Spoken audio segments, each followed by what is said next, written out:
This conference will now be recorded. 50% discount, we have to show it on the. That's what you wanted. How do I know what they're charging me for? What? Stop it. Did you get my email? No. No. Isn't that interesting? Mm-hmm. Boy, this is loud. Call the meeting to order. Please stand. Yes.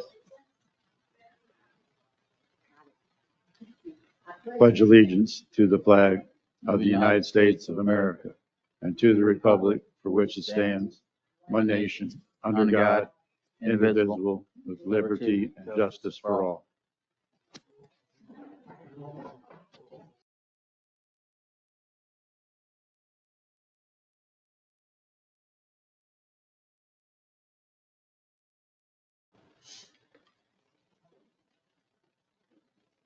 Hear me now? I'm coming across awfully loud. Test. Are we good? Okay. Uh-huh. The next regular meeting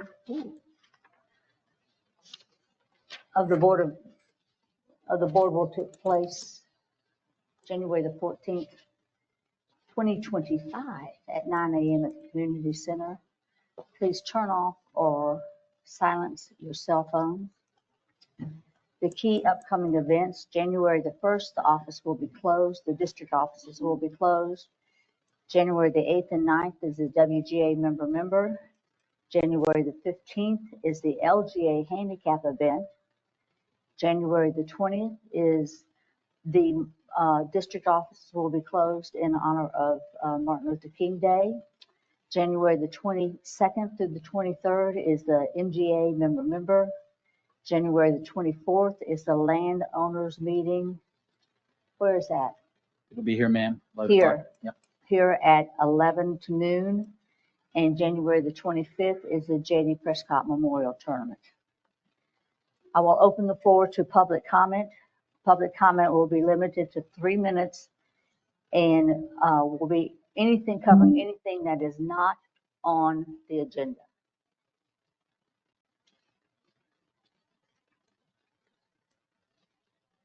Any public comment? I need a motion to approve the consent agenda. Hold on. Uh-oh, I know you wanted to speak. okay.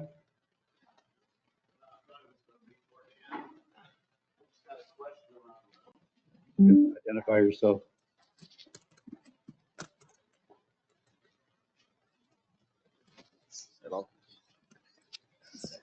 Testing. My name is James Jones. I live in Manor Hill here in Sun Lake. I just got a question about, or if it's possible to get an update on the screening, wind screens for the pickleball courts. I know it's low priority and you got more things to be concerned about. But we're hearing all kinds of things that FEMA's involved and everything else. So I just like to hear directly what the status of is it, or if we can put the old ones back up temporarily, if it's going to be forever to get the new ones. Okay. Sure. To give you a quick update, the screens are on order. They should be coming in shortly. The difference why it's taken a little bit of time for the mitigation for future storms, we went with a model that actually you can treat it like a shade rather than it's static. So for the next storm, we just roll them up and they won't be damaged. So once those come in, we'll put them installed. We're thinking the next couple of weeks, Nick? Yes? They're scheduled to be delivered mid to late January with an install shortly after. Yeah, so they'll be coming in. There's some discussion with FEMA and the insurance company on the actual mitigation, the payment. Does not affect the once we receive them because we bought them and ready to install. So, yeah. Thank you. Yep.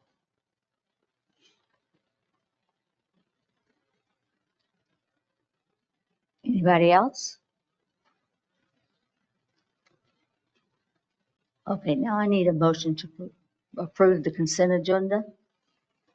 I move to approve the consent agenda as presented.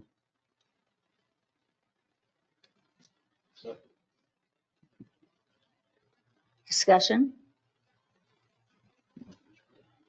The only note I would Okay. offer on the consent agenda is your summary of accounts does not include the changes that we're going to discuss with the budget amendment. It does not include Does not those. include. So some of those numbers will obviously be adjusted to the positive once we start moving, acquiring more money, moving money. So that is just as of last Friday and stuff. So that's Okay, the so only- all I need is a motion, and I've Yeah. got the motion in the second, just to vote. Yep. Call the vote, please. Supervisor Brooks, Yes. Supervisor Herrick, Yes.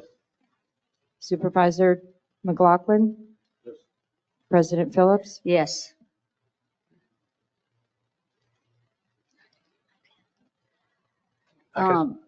Before we go forward, can I have a couple of questions about them? I know the information is correct, Okay, but I just wanted some clarification if I could. The other grants, which is 482,000, that's the ARPA money, is it not? Yes, that's our. Yes, sir. Okay, wait, I got a couple more. Your detailed sheets that you come out with every month, the budget plan is just a number divided by 12, is it not? Yes, Inframark basically does a static. Well, that's how it's done this year. Yes. My recommendation to all of you guys, since it doesn't, I won't be here, but it's a waste of paper because it's not good. Unless you can put last year's number in, every sheet there is worthless. And I don't think should be included going forward, knowing that everybody does look at it. It's just not necessary. Sure.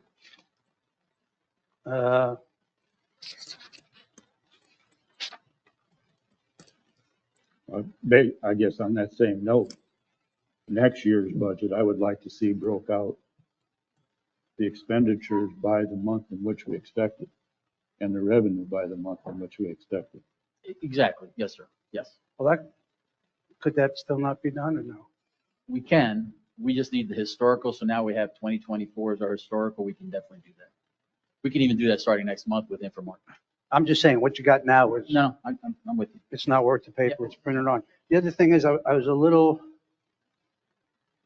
confused again. The water revenue, this is my favorite subject. The water revenue was up for the month, but the sewer revenue was down. I just can't figure out how that could be. So if somebody could check that out, look into it.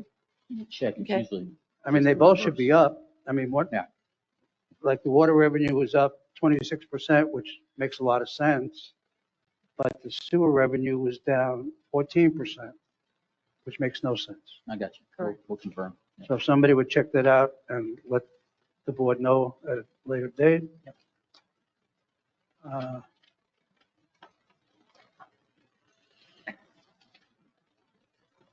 Thank you.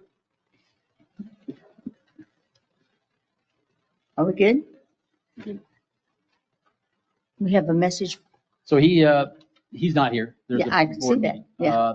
And just for information for y'all, moving forward, because of how we've adjusted our schedule for meetings, it's going to conflict with the county commissioner meeting because they do theirs the first or second Tuesday of the month as well. That said, some of ours, depending on if it's an odd month and we pick the second Tuesday because of a holiday or something, we'll have we'll either have Mr. Kerouac or a representative. Mhm. If we have nobody and there's an interest from the board that you want a meeting with county official, an official, whoever it may be, to include himself, separate from the board meeting, either individually or we just notice a separate meeting, he's willing to do that since he can't physically be at this meeting anymore for the most part. Just be advised because we've shifted our meetings basically overlapping with the county board meeting. I meet with him a lot. We talk a lot. We have a very open dialogue, him and staff. And I think we feed that information to you all if needed. So, but if you guys want to have a face-to-face because you won't see him recurring, he's willing to adjust a schedule to do that. Okay. But on his project, on his topics, we're continuing to work the land parcels. So an update here, if you can see the stuff highlighted in red, pink. There's 2 down by the wastewater. There's a lot of them in the center of the district there. along Cortez, along Sun Lake Boulevard, all the way up on the north side. These are the parcels that are in discussion right now that we want back for district use. The two in the wastewater area, the very far bottom there's two right along Granada. Those two are actually on the commissioner's schedule today to be voted on to give to us, no questions asked. So they're coming back to us today. No fee charge, nothing. They're just going to deed them back to us. The others, the discussion we left it at with the county was once we lay out our utility plan that lays out our lift stations, where we're putting our new pipes and everything, they would rather have that presented to the commission so they know we need those parcels, those other parcels. Which makes sense. I don't want to just say we need them and then 2 years from now, we really didn't need it. So we'll have those plans once we get the wastewater planning going on, and we'll present that to the county. And then they'll do the same thing. They'll deed those additional 9 back to us. So there's really not an issue about it. They're just the timing about it. So we'll see some movement on that. Really, we kind of stalled out on the waste recycle center. And it's not stalled out of contention. It's just they have one guy in charge. He's still dealing with the storm recovery, and they're the guy. That's the guy they lean on. So until we get him back on board, he'll decipher the planning here. We'll continue to move down on Orion. That's will be where we want it, on the south side of Unit 12, going to the back gate of the school, and we'll move out that way. So. And what was the other topic there? The ordinance changes, our last discussion with the county attorney and the county administrator and deputy administrator, rather than them writing the language, which they actually asked us to do last time. We sent them the language, they rewrote it. They would like us, Garrett and his team, to write the language for them for the specific changes. And then that'll be presented to the commissioners through the county attorney. I really can't explain it, but that's where we're back. So now all those amendments that we want in the county ordinance, when it comes to code enforcement, so on and so forth, we'll be writing the specific language for the county code. We'll send it to their attorney and say, just use this. When do we? When, Well, I'm hoping that in the month of January, he's done with it, and then we get it right to them for a February vote. So Okay. Didn't we write it first? we did. They said, we're going to rewrite it for you. I'm here you. Yeah. It's only been 2.5 years. There's no rush. I got you, sir. Yes. Mr. Kerouac was involved in that discussion. Others were involved. We went back and forth, and we came to that understanding that we will not delay this. We'll write it for them, and then they have to act pretty quick. So, It's probably why Scott wasn't here today. Yeah. and that's for our county update.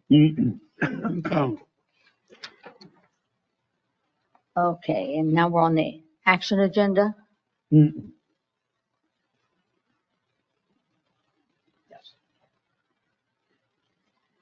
The public hearing and discussion for the collection of the non-ad valorem fees, operational assessment, and waste removal via the uniform method of collection, try saying that quick, through the Highlands County Tax Collector for 2025 and 2026 taxes. The possible motion is to approve and proceed with the 25-26 with resolution number 2404-06. If the resolution passes, the motion to approve the agenda with the Highlands County Tax Collector. Public comment.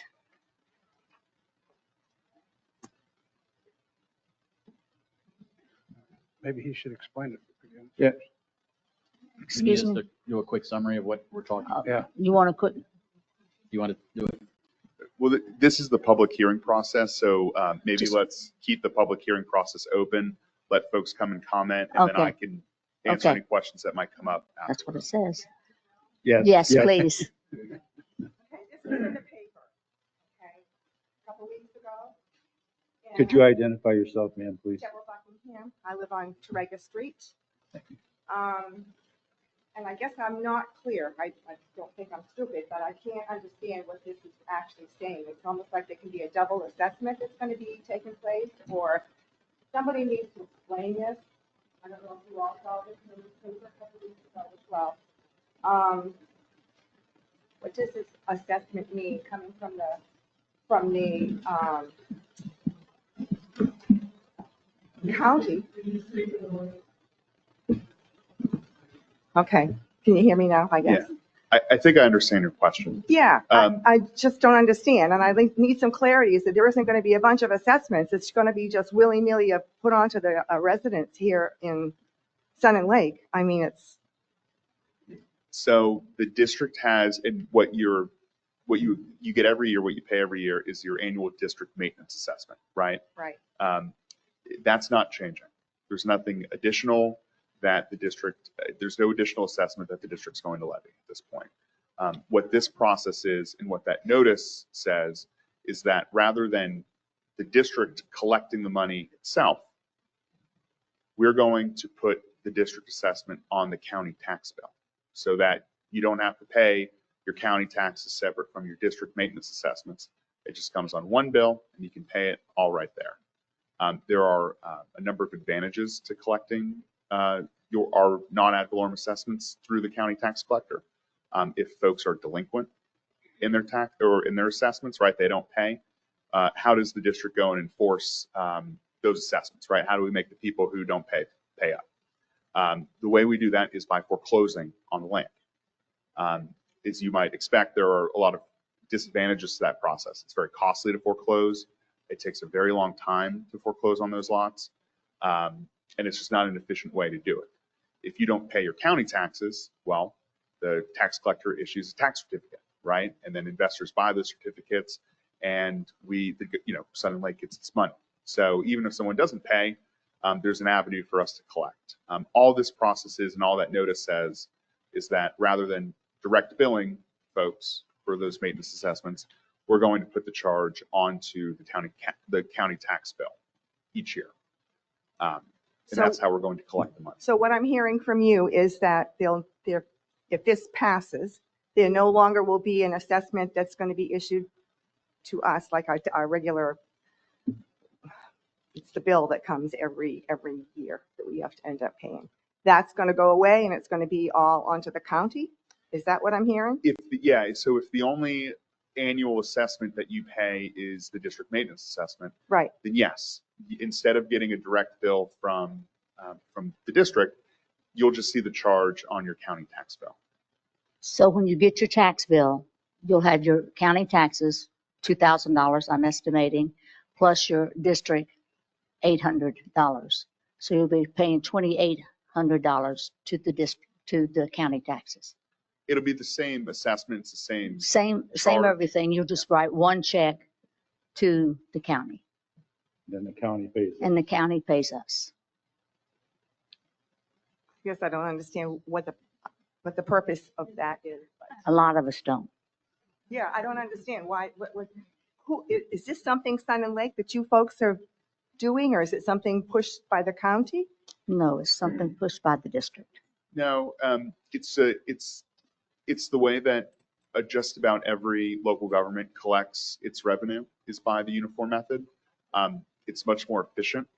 And like I said, when you have delinquencies, particularly in Sun and Lake, where we have a lot of vacant lots where folks don't pay their district assessments each year. And, unless the district goes and spends the time and effort to foreclose on those folks, we don't get the money, right? We never get the money. It just kind of sits there. And every 5 years, it just lops off. We can't collect it after 5 years. And I think finance did a workup and, there are many hundreds of thousands of dollars over the last many years that haven't been recovered because, the district didn't go out and foreclose on those delinquent folks. And this is an efficient way to collect the money, right? Because if someone doesn't pay their county tax bill, right, a tax certificate gets issued.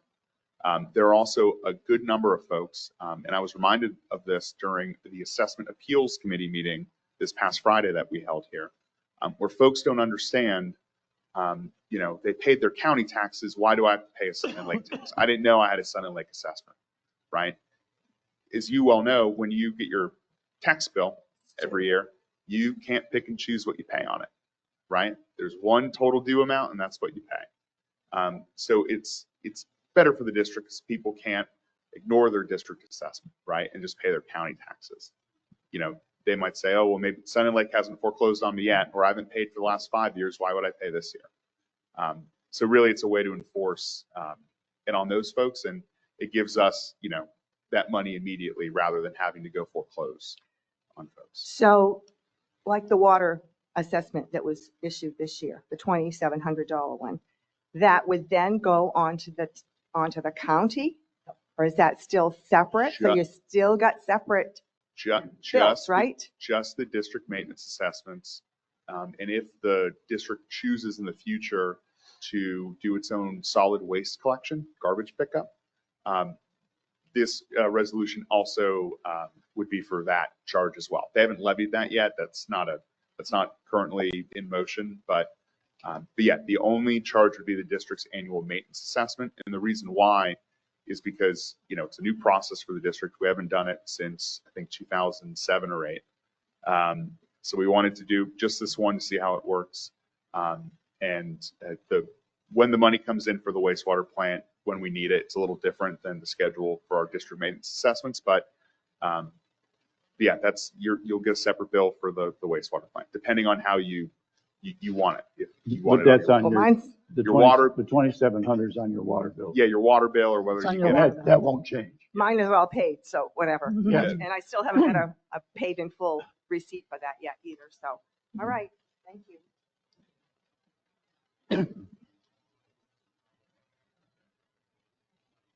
Daniel Garvin, Calatrava. The question I would now have then is the amount of the assessment, who is that up to? Is that going to be still the board? Yeah, the board controls every part of the process, including determining the amount, what categories, things like that. Finance is still in charge of applying the correct rate to the properties, making sure all that's lined up. There will still be an appeals process here where folks could dispute maybe if we made a typographical error or something like that, or maybe we miscategorized your lot. That's all still through us. The only thing that's different is rather than getting a bill from the district, the charge is just going to appear on the county tax bill. So we're just transferring the collection to them, but we're determining the amount. Yeah, it's still totally with this board. It's just the collection. That's all I wanted to clarify. Thank you.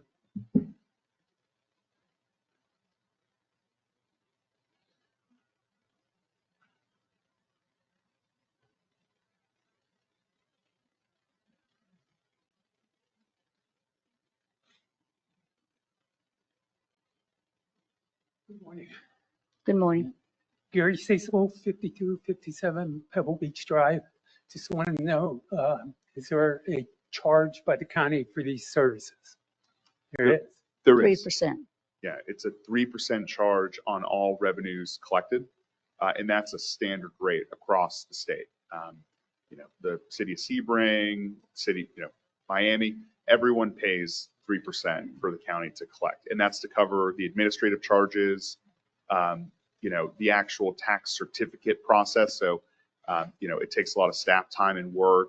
Their notices have to go out in the paper whenever there's a tax certificate issued or a tax deed issued. So, compared to the alternative, which is, we incur those administrative costs ourselves. And then when folks are delinquent, which there are very many folks in Sun and Lake that are delinquent every year on their maintenance assessments, we would incur the cost of going out and foreclosing on those properties to recoup the money.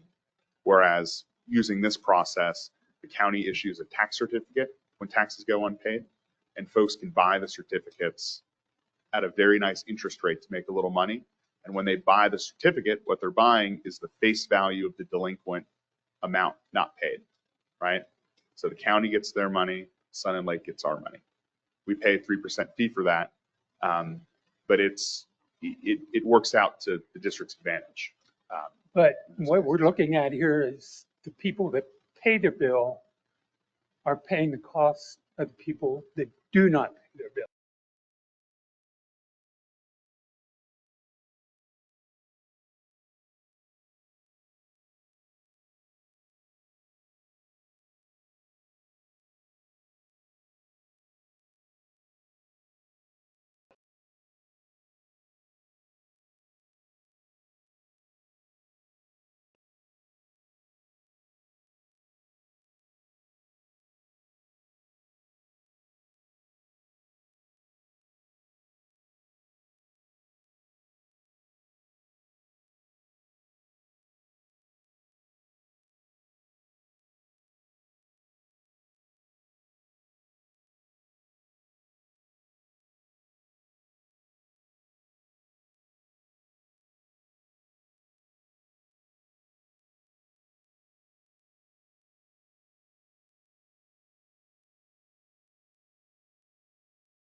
taxes, not the assessment. So the tax collector has that burden to get us that money.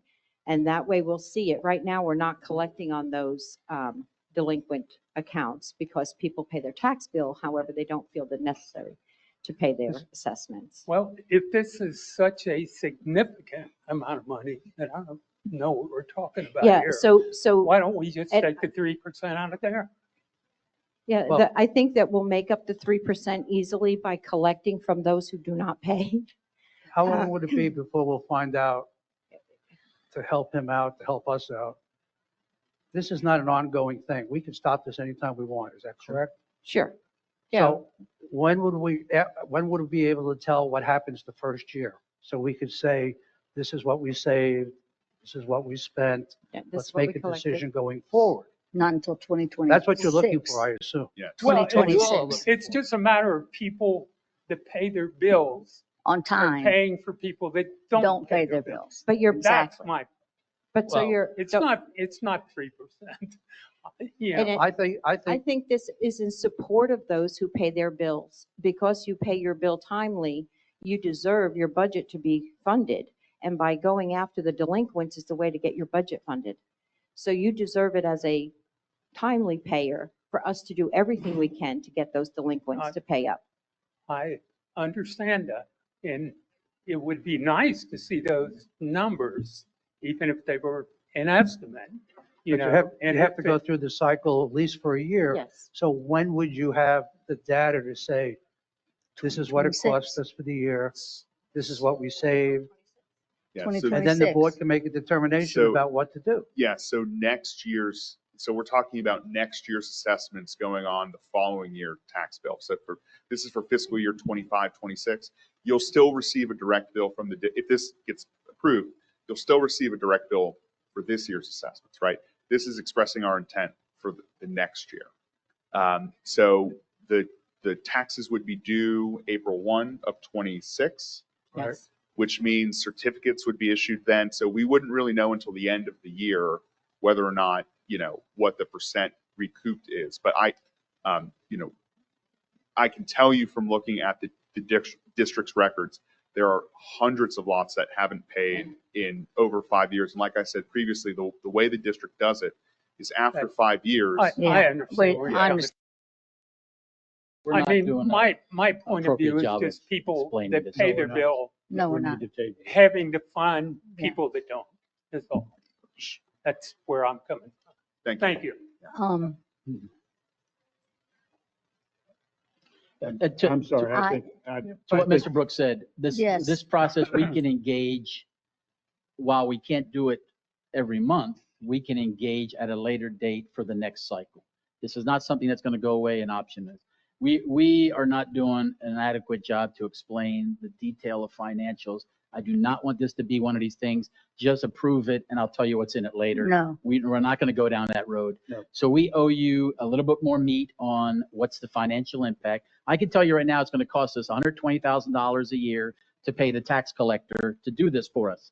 I cannot tell you how much we're saving to a fine number, how much we're saving by using this system. I mean, I can give you an estimate, but I would like to be able to say this year on April 1st, 50 parcels did not pay. That's what I need. That's what we're going to get tax deed for. That's the cost of this. We need to lay that out better because that's why we do these public hearings. If the public is kind of queasy on it, and if my board doesn't give me a warm and fuzzy, we will not bum rush this thing. Trust me on that. And we do have time. What all this was to meet the gates required by the county. If we came out of here with a vote, then the tax collector has to put it on the bill next year. And correct me if I'm wrong. If we don't have a vote this month, but we've done all the proper notices and discussions, and we come to the tax collector in January, February, March of next year, he could put it on the bill. Yeah, so so Well, so I would, I think we've talked about this a lot and there's a lot of us that do not understand it. So I would like to table it. can I Can I- answer Bos's question real quick before there's a Surely. final?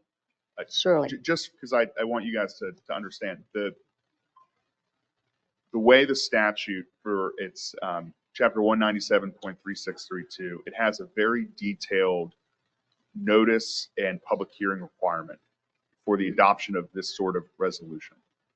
It requires that you have an ad run in the paper in consecutive weeks before you hear the resolution. And it is, as Boss said, it's mandatory for the tax collector and the property appraiser to go through the process with us, right? Because it involves all three agencies, Sun and Lake, tax collector, property appraiser. If we adopt this before January 1, 25 and send this to them before January 10th, 2025, they have to engage with us in the process. If between January 1 and March 30th of next year, we decide, you know what, we heard more details about this, we want to collect for the upcoming year, we have to get the permission of the tax collector and the property appraiser to engage in the process. And if they say, hey, sorry, we're really busy, we really don't want to take you on, we have to wait until the next That's cycle after 25, 26. So Boz is correct. They may engage. I've heard previously that we might not get approval for that. So if we do wait a few months, it might not work out. What I would tell you is we're not obligated to collect via the uniform method if we pass this resolution. This just creates the option to do it. Like I said before, this is the way every local government in the state collects their money. It is our office's highest recommendation to do this. But if there's apprehension or you want to learn more, I would that's up to you all, certainly. So, but if that's it, we do have a public hearing, so we should at least let the public finish, and then we can close the public hearing. And if there's an intent to table this, then that would be the appropriate time to do it. Is there any more public comment? Yes, ma'am.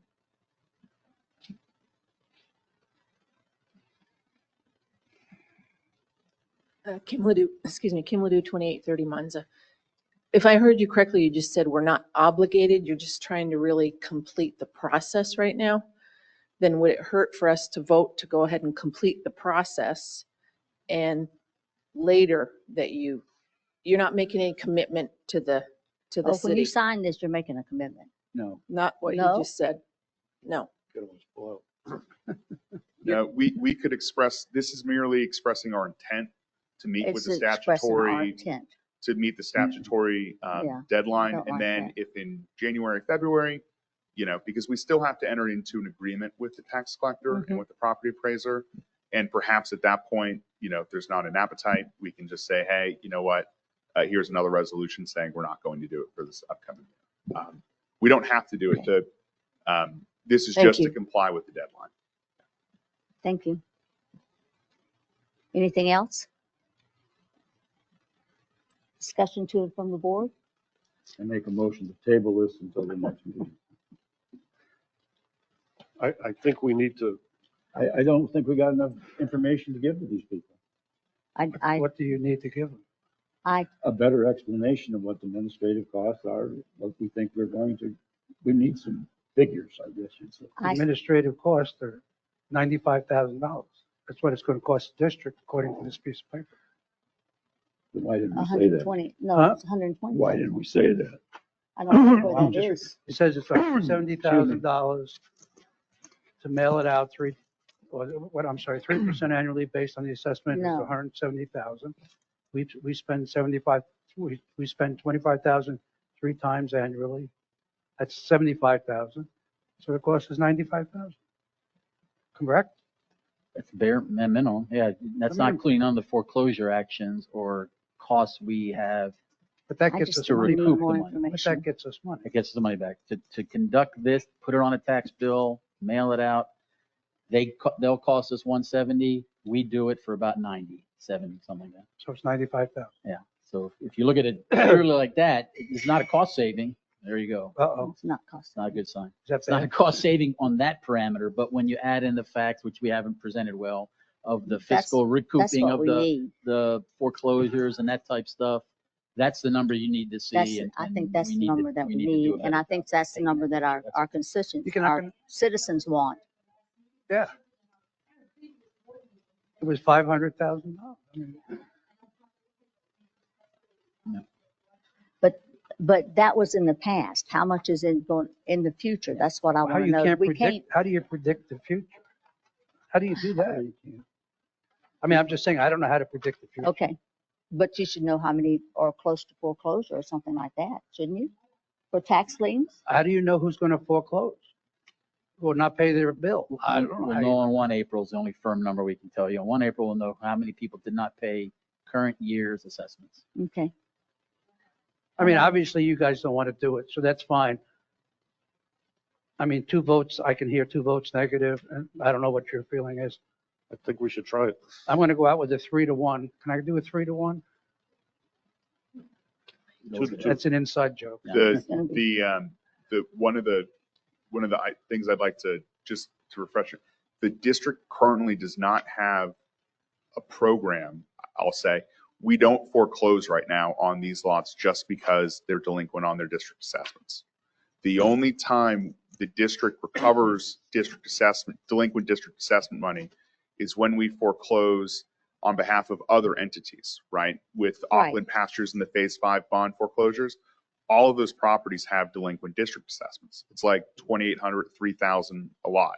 And there are 400 of those lots we're foreclosing on right now for Auckland, where we're going to get some of our money, but there are many hundreds of more that we don't. So if the pleasure of the board is to not do this for the upcoming year, then the way to make the math work is to go out and spend the money to foreclose on all those lots. And, it's one of those things where it'll take time to do it. It'll take resources. Our firm already has all those Phase 5 foreclosures, and, those are hundreds of foreclosures.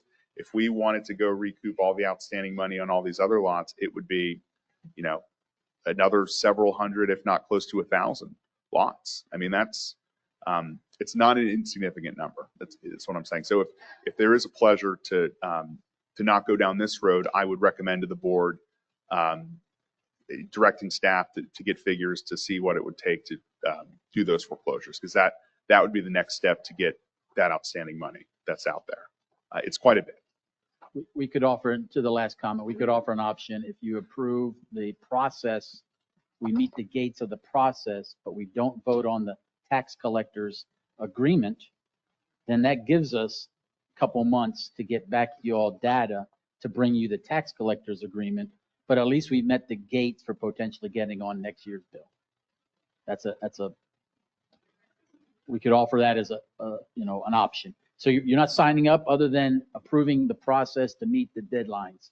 And then in January and February, we owe you more finite detail of the numbers. So then you approve the tax collector's agreement and then it's on the bill. Does that suffice? Yeah. That'll meet our county requirements and give you guys time that we need to paint a better picture. I mean, the worst comes to happen is if we do this, there's 2 years worth of assessments that people may be unhappy about, because by then, when the second one goes out in October of 26, by December of 26, we'll know if we're right or wrong statistically. Is it worth gambling 2 years worth to find out if we're right or wrong? I see them. I mean, that my point is it probably is.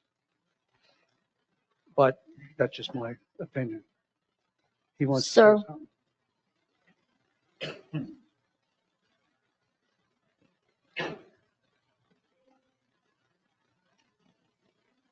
Just a question on, if I understand it correctly, you're going to pay the county $120,000 to do the collection for us. Otherwise, you would be burdened to It's spend more 3% of money the than that assessment for roll, sir. foreclosures. It's 3% of the assessment roll. That changes every year based on our assessment roll.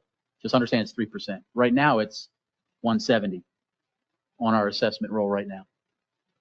That increases. We add properties, we add buildings. Our assessments increase, and it's 3% of that number. It's not a static number. It is static 3%. It's not a static number.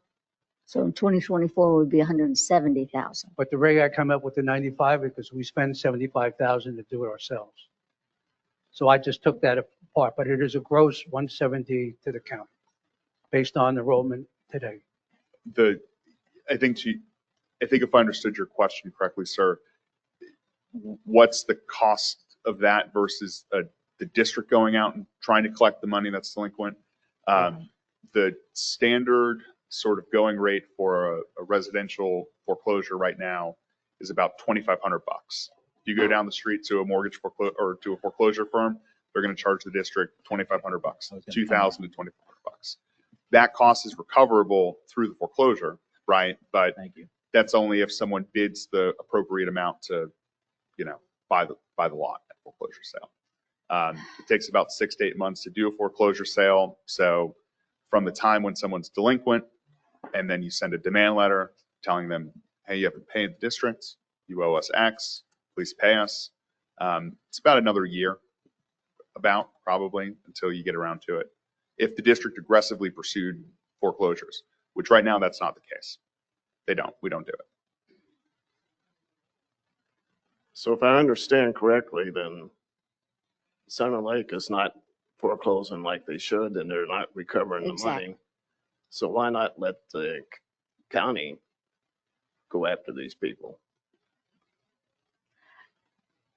Good Speaking from question. history, and I've been here since 1998, we have tried this before. We have passed it, we did it for 2 years, and we never got the money from the county. And that, Going I know back, that's what, passed. 15 years, 20 years? How long? is that? I'm just saying that we've already done this once and it didn't work. Nope. Just from what I heard. Yeah, I'm we'd have to sorry, research- you're We'd have correct. to Yeah. research that. I don't think. But we'd have to look that up. That was room. It was 2 over 6. Well, Well, I'm just saying that okay. it didn't work. From the last board meeting, I'm going to rescind my motion for right now at least. This is from the last board meeting. There's currently approximately 700 SNL parcels on the county site that are past due date taxes. So assuming that all were sold at a tax certificate using the average vacant lot fee of $160 per year and 5 years in arrears comes to about $800. You take the 800 times the 700 property, it's over $500,000 that we're missing out on. So if you were to take an estimate of 250 parcels each year, because there would be no carrying it over from year to year the way we currently do it, it would come to about 40,000 of collected fees every year. So And moving to the county collection, get us paid in their process of selling the tax certificates, get us paid in the same year. They're required to pay us immediately, well, within a certain period of time without the foreclosure. So we would have lost $40,000 last year. Is that what you're saying? Oh, no, we lost more than that. Oh, Because we're the not getting- 400, yeah. We're not getting. any. Those Yeah. numbers are historical. Yeah. The tax That's collector won't easy. let us roll it back. We'll start fresh. Yeah. It just, Okay. that was our point to saying this is what we lost by not being on the system. Once we get on the system, our average is 40, 50K a year that we would recoup in June every year, where right now we don't ever see that money, and it adds up to $500,000 over a 5-year window. $500,000 over a 5-year Yeah. window. And we're paying them 170, collecting. Yes, sir. Still- Good morning, Carlos Navarro. I live in Sun and Lake. First of all, I want to say there's excellent interaction here. There's a lot of questions going on. I'm not in a disagreement that a lot of the municipalities actually go through this process, but there's a lot of concerns. There's some excellent questions. I really don't understand the process, but I heard that we could proceed with the process, but we're not committed with the process. But there's a lot of uncertainties. And my recommendation is, can we pause and actually answer some of these questions that were asked today, because they were good questions. And I'm sure that you have the data to do a quantitative analysis on it, to get a cost benefit and, and come up with some of these excellent questions that were brought up today. But good interaction. And I heard that there was history that we've done this before and it's failed. So that's a concern for me personally. So I think we need to deal with the numbers and the facts so we can proceed accordingly. Thank you. Thank you, sir. I thought we had the numbers, no? What we just read, that's the level of Yeah. detail that we provided last month. You want more than that, we're just gonna have to take some time to get you more than that. Yeah, we don't have anything past that. But I mean, the option I gave you, that it meets our gates that we need, but you still aren't pulling the trigger on anything. You guys can say, stop. If we go the route of just approve the resolution, because then we can tell the tax collector we're interested next year. But in January's meeting, February's meeting, we say, these are the numbers, and you say, don't sign the contract with the tax collector, this all goes away. That's an option. I like that option. I think it makes sense. That makes sense. All right. Because we need, I mean, I know what we lost, but we need to know what, if it's going to cost us 170,000 and we only get 40,000, then that doesn't compute in my brain. No, we'll paint a can we do much that? clearer financial picture for Yeah. everyone, so But you it's guys a- can make an informed And decision. I think our citizens want that information too. Plus it's also, but it's also an annual loss. that Yes. We Yes. keep going through, and Yep. then when Yeah. it comes to the end of 5 years, we've lost everything. Yep. Once they turn it over to tax Tax sale, collector. we don't Yeah. get anything. Check. So I And you am- guys keep referencing that Yeah. county big sale. Yeah. They made a lot of millions. Mhm. We got zero because we weren't on this system. Right. That cannot happen if we're on this system. We Correct. would get paid. Okay. That's a good thing. So, That's a good thing. wow. Well, I rescinded the first motion, so I'll make another one. I motion to approve the process for the 2024-26 with resolution 2404-06, just approving the process. Second, and then the data will come, more data will be presented to us at the January, maybe February meeting. Any Second. further discussion? Call the vote, please. Supervisor Herrick, Yes. Supervisor McLaughlin, Yes. Supervisor Brooks, Yeah. President Phillips. Yes.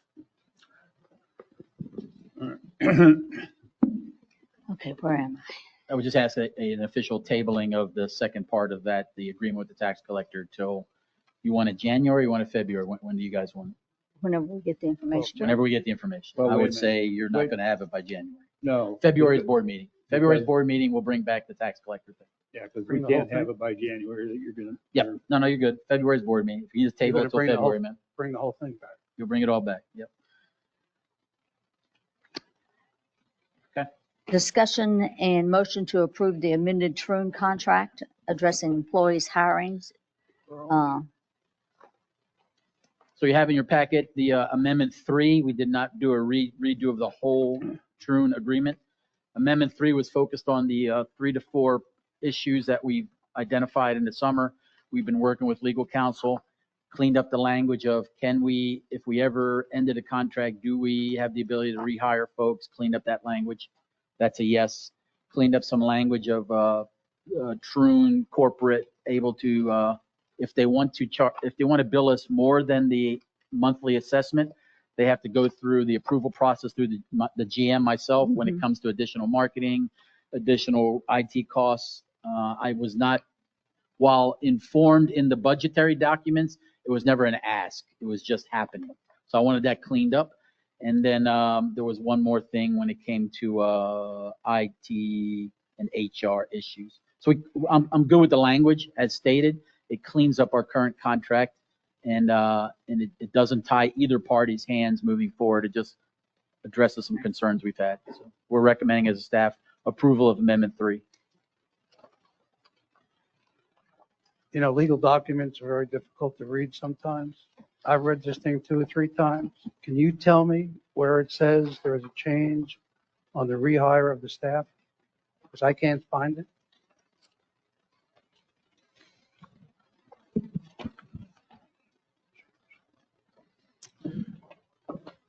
Yeah, so you might recall, but you might not. The particular issue was that the non-solicitation and the non-employment clause in the agreement, it said that the district could not solicit for hire or hire any Indigo corporate employee or BCG corporate employee. That's the language in the agreement. It says we can't hire those folks if there's a termination of the relationship between the district and the company. In paragraph 2 here, if you go to Article 2, Yeah. number 2, definition of quote, Troon corporate employee, you'll see here, it said, it clarifies what that, who those employees are. I'm sorry, where is this? Page 2. Article 2, Yep, so Article 2, and then it's number 2. And then HR training? nope, it's, Right before that, Troon. it says definition of Troon corporate employee. I'm sorry, I don't have that. Oh, definition, that's Article 2. Oh, You got it? shall be added as follows. Yep, and then it defines, it shall mean an Indigo, or employee of Wait, Indigo I'm sorry, Troon. it doesn't spell it out. What are you talking about? It says, please list positions that qualify. Where is that? Oh, I sent the looking at final version to, Huh? Right there, number 2. Well, that ain't what I got. That's great. Okay, sorry. Let me see. Well, me you see. can read it. No, Well, I have it. You can read it. I don't want to read it now. What's the, it cleans up the language. The- Well, I'm supposed to have it before the meeting? Yes, sir. the way we resolved the issue is rather than that term being undefined in the agreement. I understand that you did it the right way. Yeah. My point to you is I did not receive it. Very difficult for me to approve something that I don't see. Sure. I'm sure everybody else is doing it.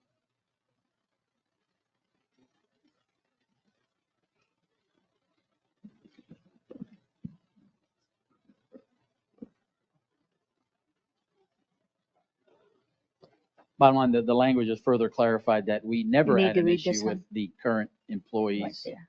ever to be rehired Right. because it was corporate level. It was from Brian up. It wasn't anything Brian down.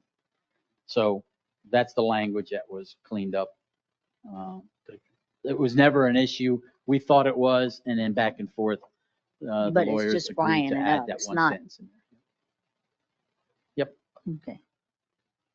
But all from Mike on down, while Troon is their HR person, while Troon handles their actual pay, they work for the district, we pay them, and they cannot, that they're not fall under that contract, so. That is not the same.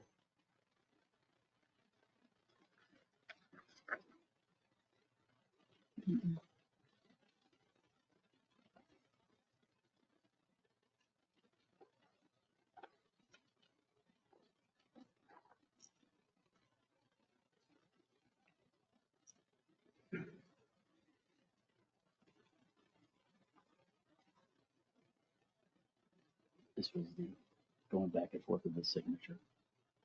Yeah. Yeah. So, It- Yeah. Yeah, I mean, this is, a lot of this wording is different. You got BCG in here on every place, now it's Indigo. Gotcha, sir. Syndrome. Yeah, I'm gonna take the hit on that. We went back and forth getting signatures. That one's signed by Troon, so that is the latest and greatest that we should be having in front of you. Yeah, if you're not comfortable, we can table it, get it in front of you and take it from there.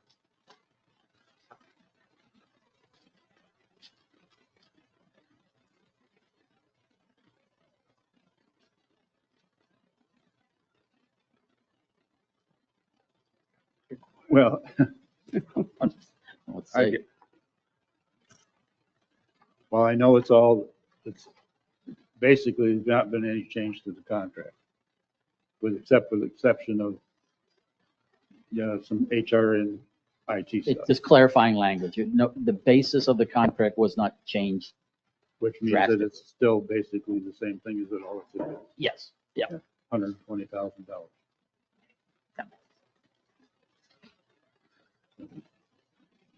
You can have, you're good. Uh-oh. Mm-mm. I'll get it.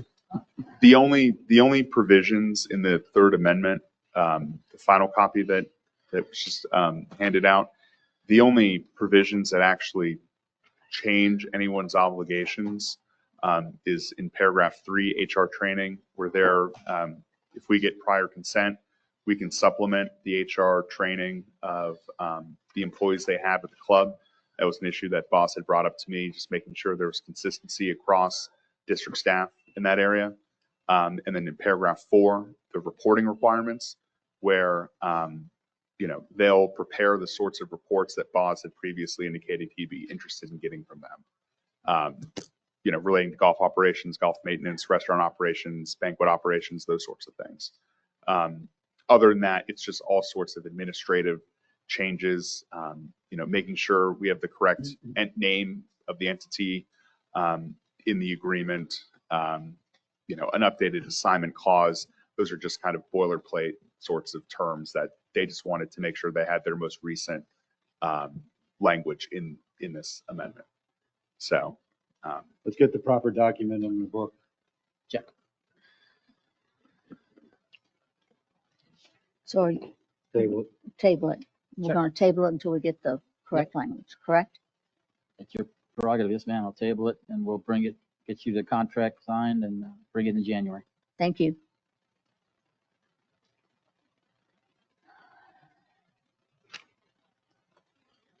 All right. Discussion and motion to approve the Avanti Mueller water meter settlement. So this is 10 years in the making. Cliff, our hired attorney for this issue, is here to answer any specific stuff. We had our sit down. Myself and Cliff went to Tampa to talk to the lawyers of Avanti Mueller.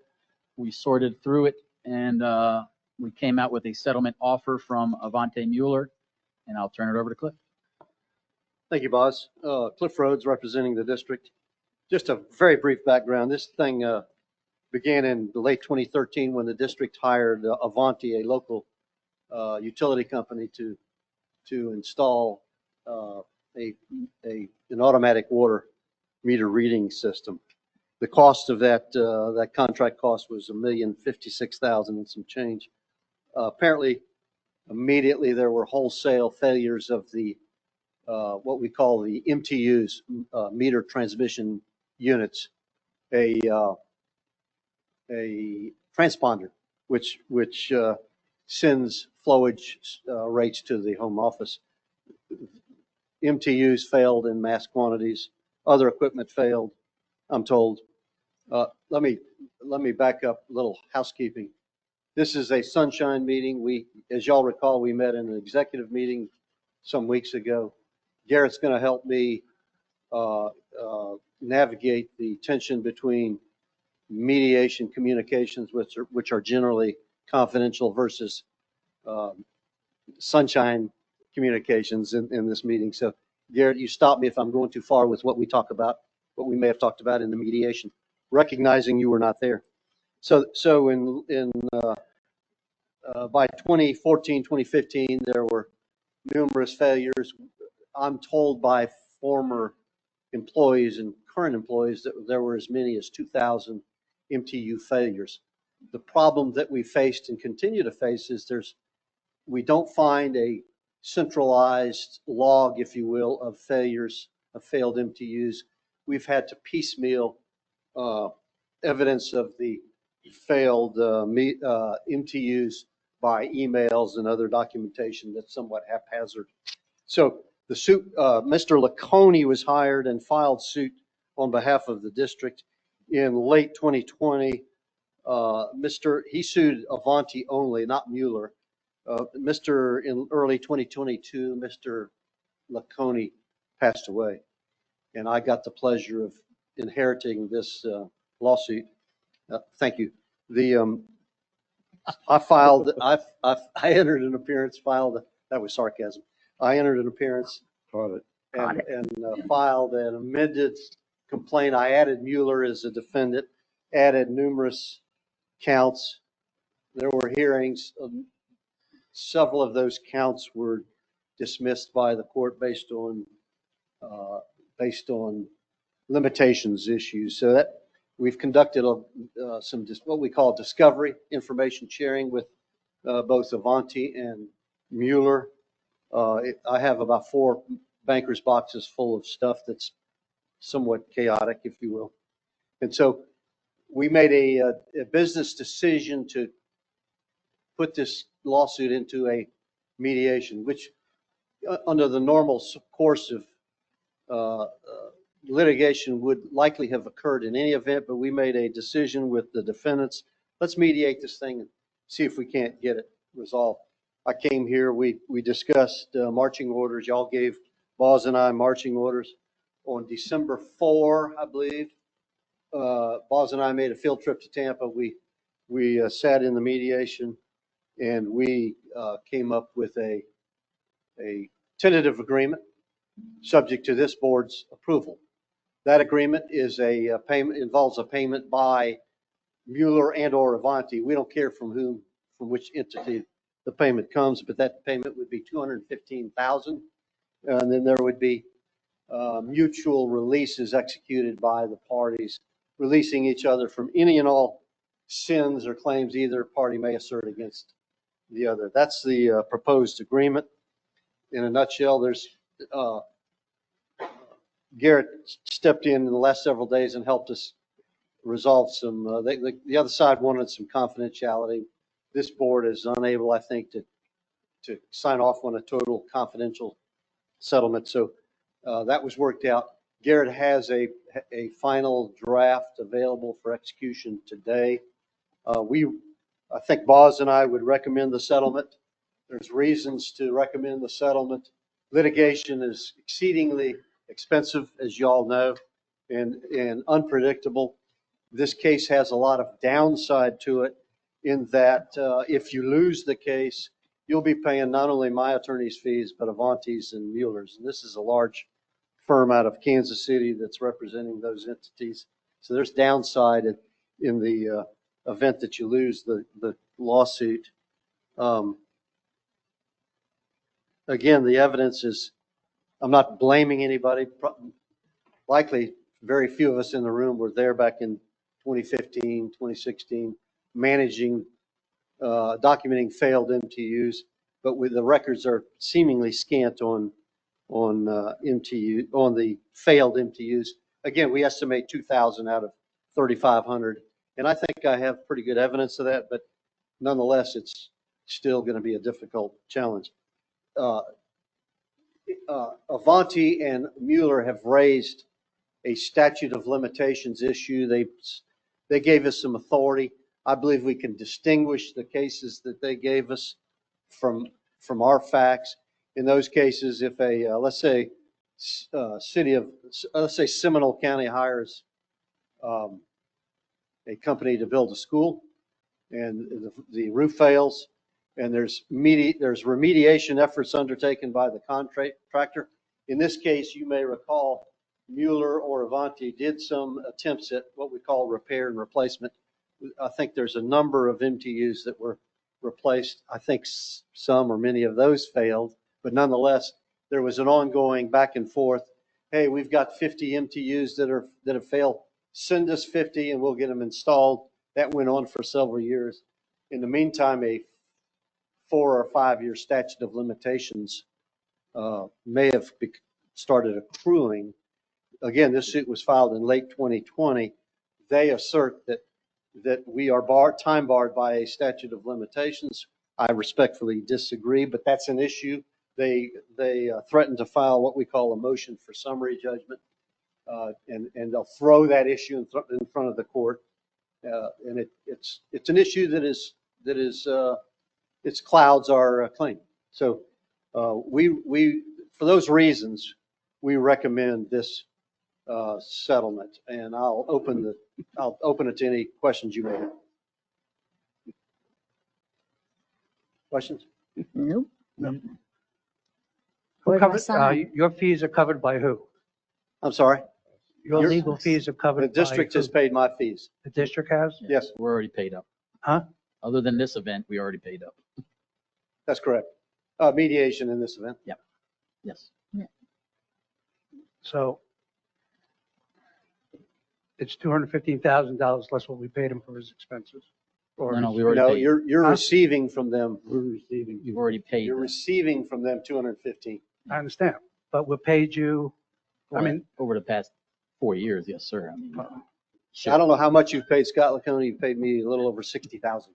So like I say, this is expensive and uncertain at you best. know, it's been so And if- long. if- I say, let's leave it behind. It's very disappointing. I don't care what these guys say. This is extremely disappointing to me based on conversations I've had with a lot of people in the district office and lawyers over the past 5 or 6 years on the amount that we should expect. If this is the best we can do, that's great. Let's get out of it and be done with it. But it's disappointing. I hear you. I understand. I agree.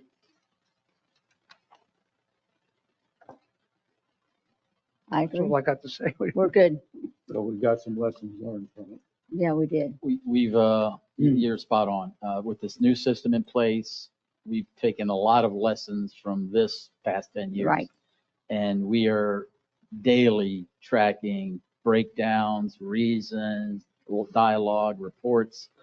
It's a world of difference now than what the district was doing 10 years ago and how this stuff was tracked.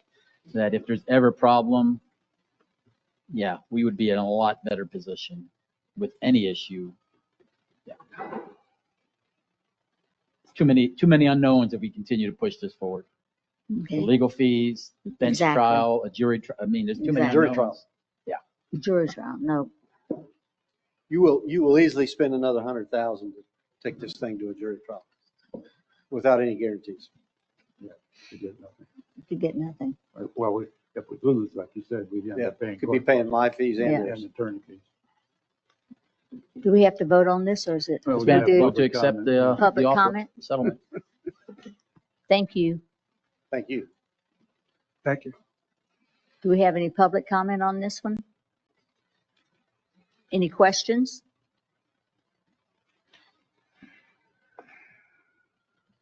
Questions to and from the board? I I need a motion to approve, please. make the motion to approve the settlement with Avanti and Mueller for $215,000. Releasing them of any liability. Second. Any further discussion? Call the vote, please. Supervisor Brooks, No, I'm so tempted. Yes. Yeah. Supervisor Herrick, Yes. Supervisor McLaughlin, Yes. President Phillips. Yes. Thank you. Thanks, Cliff. Thank you, Thank you for Cliff. your attention. Appreciate it. Thank you. Okay.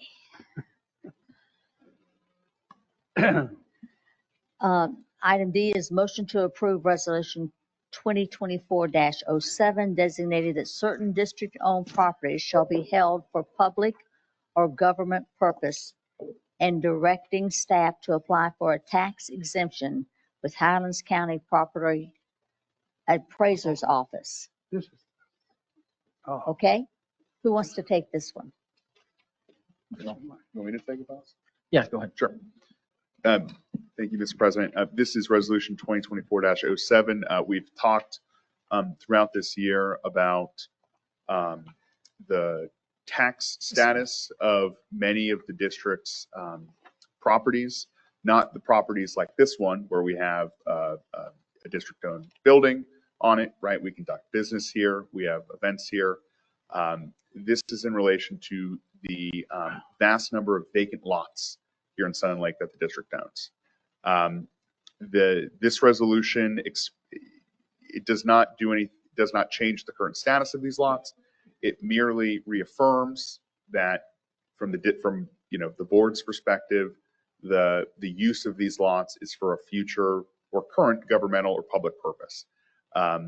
Some of the examples I have in the resolution, future areas for open space, park space within the district, future areas for conservation, future areas for the site of our wastewater treatment plant, staging areas for the construction of that plant and the related improvements, sites for future lift stations and other, public open spaces.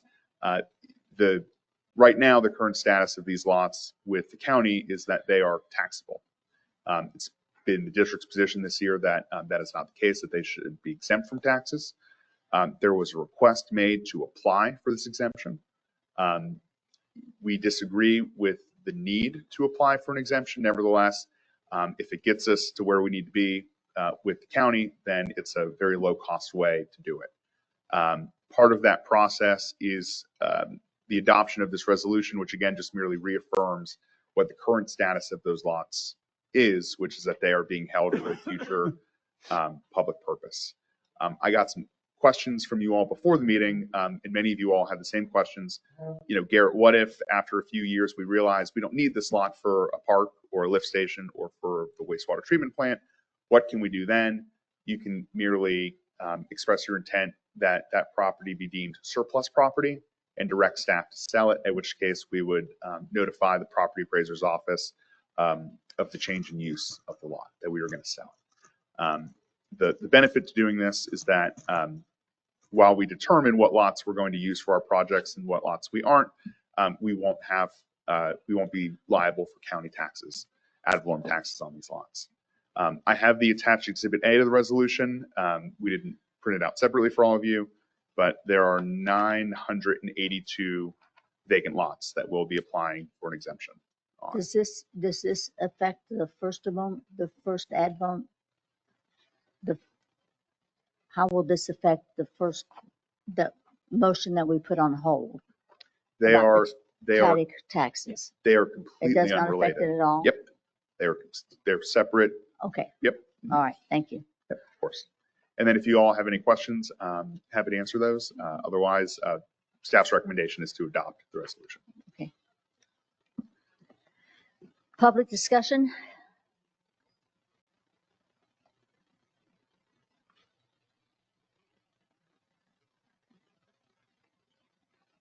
Discussion to and from the board. I need a motion. Make the motion to approve Resolution 240407, designating certain district-owned parcels held for public use. Direct staff to apply for tax exemption through the county tax appraiser. I'll second. Call the vote. Supervisor Herrick, Yes. Supervisor McLaughlin, Yes. Supervisor Brooks, Yes. President Phillips. Yes. And the last item is the 2024 budget amendment. All right, so on the screen is a summary of the products, but you have a 2-page, which is the actual budget amendment product that we back in 1 October, we started our 2024-2025 budget. You all approved that. We're moving forward with that. Since that date, up until 9 December, there's been some adjustments, some changes in our environment, new revenue, either found or accounted for or given to include what we just did today, the $215K Avante. That's K, not $215. It's not that bad, Mr. Brooks. So, we part of our goal here is every quarter we should be bringing back to you a budget amendment, so we keep our budget it's a live document as it goes through the year. So basically, since 1 October, based on actions done by this board, actions done by staff, actions of cleaning up some old business, the district accounted for $4.6 million in additional funding that we sought out and cleaned up. Everything from Mr. Hornick paying his past due, $50K from our county for our county, our recreation facilities. The ARPA money was actually paid to us, and then the $1.6 million in land revenue sale for the Horton homes. So that's the found money or new money that will be added to the budget line item. On the expense side, again, our budget is a live document and things happen, things adjust as the budget rolls out. And we've identified there were some gaps in coverage. Some of the departments with custodial services, IT technicians, when we took over the golf course, the golf facilities, all their IT, that put a burden on the district as well as increasing our IT footprint and so on across that. So those were the add-ons after the budget was approved. These are all board votes for the most part. When it came to the banquet hall, pool expansion, Fifth Third bond settlement, So they're added in there. So that came to a $2.2 million additional expenditure. What that means is not tied to the standing budget. That's zeroed out. That was a zero net gain budget. We now have $2.3 million in additional revenue that was acquired that we're going to move into our reserves, into our operational accounts. So this is where my point in the very beginning, you'll see in next month's summary of accounts, you'll see all these adjustments being included in there, and you should see to the point of $2.3 million bump up in many cases when it comes to our reserves. I think, unless you have a specific question, there's some movement between accounts, and that's because we had end of year money. We ended the year with $10,000 profit from our golf courses. So that $10,000, I'm saying we recommend goes straight into our recreation fund. We ended with $300,000 in our utilities account. That money goes straight into the utilities reserves for subsurface repairs and cleaning pipes and that type of stuff. So there's some movement of money between accounts that I just wanted full transparency, y'all, to see where that money was moving. But for the most part, it's really identifying the additional funds received as well as the additional funds that we need for expenditure. At the end of the day, the reserves, just the reserves. So you understand we have operational accounts, we have our reserves. Once all this movement is done in this next, once you approve this in this next few weeks moving ahead, our reserves should be in the range of $9.7 million, which is basically a $2.4 million increase across all our reserve categories. That's everything from the wastewater account to the building accounts to the emergency reserve to the strategic reserve and so on. So that puts the district in a great financial position moving forward. There's a few things on the horizon to the good that's coming in the next budget amendment. Just for your information, the whole FEMA settlement for the hurricane, the whole insurance settlement for the hurricane is in the $500,000 range. So there's additional funding that we're going to bring to you in amendment number 2 that'll show you that we're, again, as the district staff, being very aggressive in tracking down who owes us money and where we should be getting money from. So I'm very confident that come our budget cycle next year, we'll be having a great discussion of what we truly need to either increase or decrease, as well as where we stand as a district. So asking for an approval of the budget amendment, and then we'll get all the stuff moved, and you'll start seeing it in our budget documents, unless you have specific questions or public questions. Public comment?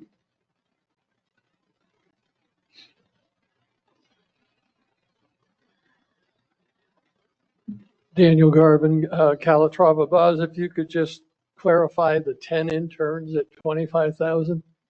So we started this budget year, this academic year, reaching out to the colleges, regional as well as up north of us, to ask for intern support. They get credit hours, they get time accounted for. What we wanted to have is the ability that if we're asking an intern to come on a more frequent basis, that we would give a small stipend for travel expenses. It's not a payroll, but it's travel expenses. So that's my clarification. It's 10,000 or 10 for the 25,000, not Yes. Not 25,000 each. No, we're not paying its payroll. And Dr. McLaughlin brought up a great point since he's locally here at the college. If we find local kids that want to take up on this program, that offer of a stipend goes away. I don't need to pay them to come 2 miles to us. Okay. This was for the ones we have on the deck right now are coming from, what's that college? Weber. So they're coming up the road.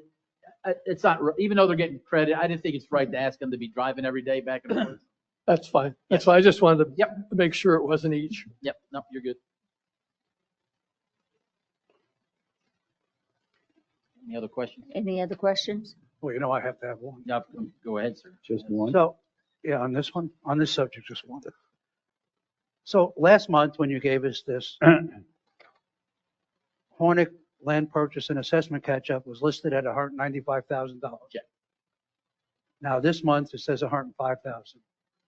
So I would like to know what happened to the 90,000. Plus, I'd like to know what the latest is with Hornick and his real estate that he owns. I'll pass to our lawyer. Somebody can give me a clarification on what the hell's going on. So I'll start with your second question first. I figured you would. Well, it informs the first question. So I had about an hour and a half long call with Mr. Hornick since our last meeting a couple weeks Hornick or his attorney?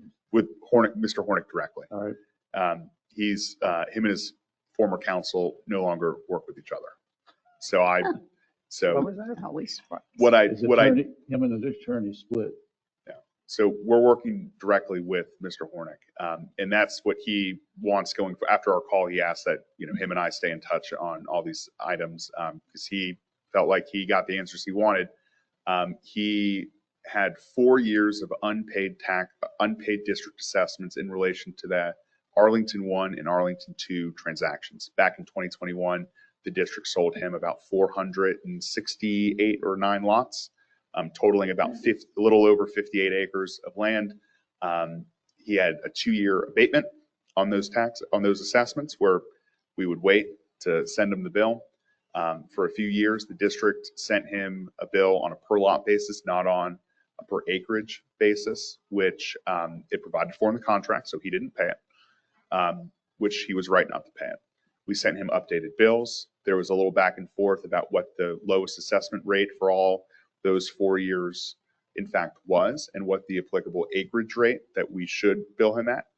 That was the letter. I don't know if you all recall receiving that letter at the last meeting.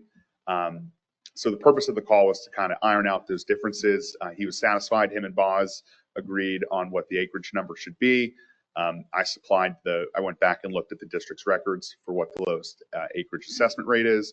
We sent him updated bills, and he's paid up through the previous year, or the current year, but Which year? through 23-24. The issue now is for the fiscal year 24-25 billing cycle. There was some discussion on this, and this is your first question, of what he should pay this year. The only acreage rate the district has on the books is for like $1,438 an acre or something like that. The prior year rate was $401. So he raised issue with that increase. That was in his letter. It's like a 300% increase. We told him that if he, had an issue with that, he should file an assessment appeal with the assessment appeal committee. I looked into what his legal arguments could be against the district for that large of an increase in that rate, because all our other rates went up by 5%. That rate went up by, 3x. There would be some potential legal issues with trying to collect that amount of money. Assessments are different than taxes, right? With an assessment, you have to pass what's called dual rational nexus tests. The benefit conferred to the landowner has to be roughly equal to the actual charge that you make them pay. Whereas a tax is a uniform application of like a rate based on usually its land value, how much your land's worth. Assessments are a little different. So my recommendation to Boz was that at the assessment appeal committee meeting, that staff recommend a reduction in his assessment to equal what it would have been if it was just a 5% carryover from the prior year. So that's what he did, and he went to the appeal committee meeting, and that's what ultimately staff's going to recommend to you all. So his bill for this year is going to go down quite a bit. I think it's going to, drop from 90 to about 50, 60. I thought he hasn't paid anything in 4 years.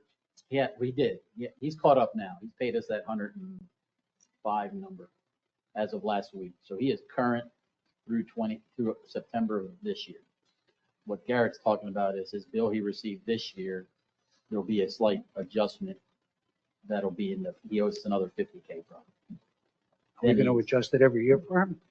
No, it's just for this prior year. I think if the district would have realized that, that one acreage category, that applied to him, I don't think it would have been discontinued from the assessment categories that you all approved this year. Because I believe it was completely excluded from the I assessment thought rule. the board only approved, correct me if I'm wrong, a 5% increase on all the categories of assessment. So where this 3-time thing came from, I have no clue. The issue is that the actual category that he was being assessed under was discontinued. So it just wasn't on the list.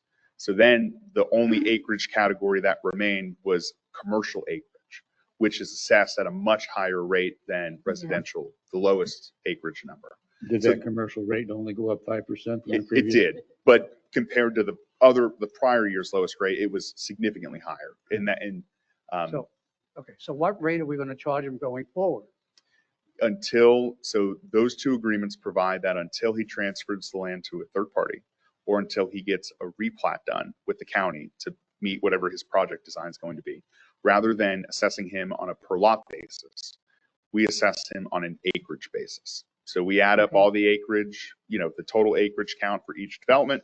We multiply it by whatever the rate is. That's what he pays. I think for this year, the recommendation that'll come to the board in January will be $429 an acre. And I think it's not 50,000. It's something like $28,000 or $30,000.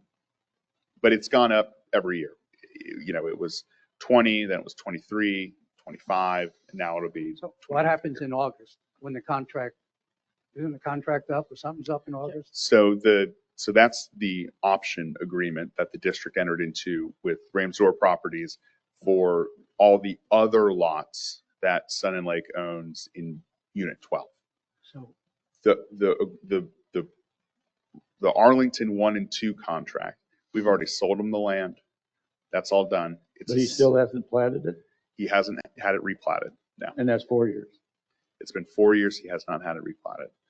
The only two scenarios where it could go from a acreage to a per lot assessment would be if he sold it to someone, like a developer, or if he got it replatted. And so then he it could would, pay 20 some odd thousand plus 5% every year forever and not do anything with it. Because it's his land, right? that's correct? what the district agreed to, yeah. Now, And we can take back the other half. the option's a different agreement. And I spoke with him on that as well. We still disagree. I think his intent was he wanted to connect in January. I think he's out of the country now for the rest of the year. So he wants to get back into talking about a way to resolve that without going to court. His intent is if he can't work something out with us, he's going to file what's called a DEC action, declaratory action. He's going to ask the court to essentially say that amended agreement that the board never saw, never agreed to, is enforceable. We disagree with that position, and we'll fight it if we have to. But I told him I would hear him out on that point. There are some things that if we could get out of in the current agreement, it might be worth tinkering with a little bit. But like I said, that'll be. So he's going to fight us on the second half of the agreement? The option to buy. For We're another 2 just years. not going to take that property back? He doesn't think we can? He thinks he has another 2 more years option based on the agreement that you guys never saw. We're on very solid ground on that one. Wow. I'm not sweating that one. So, so This guy. August, we're just stuck with the original agreement.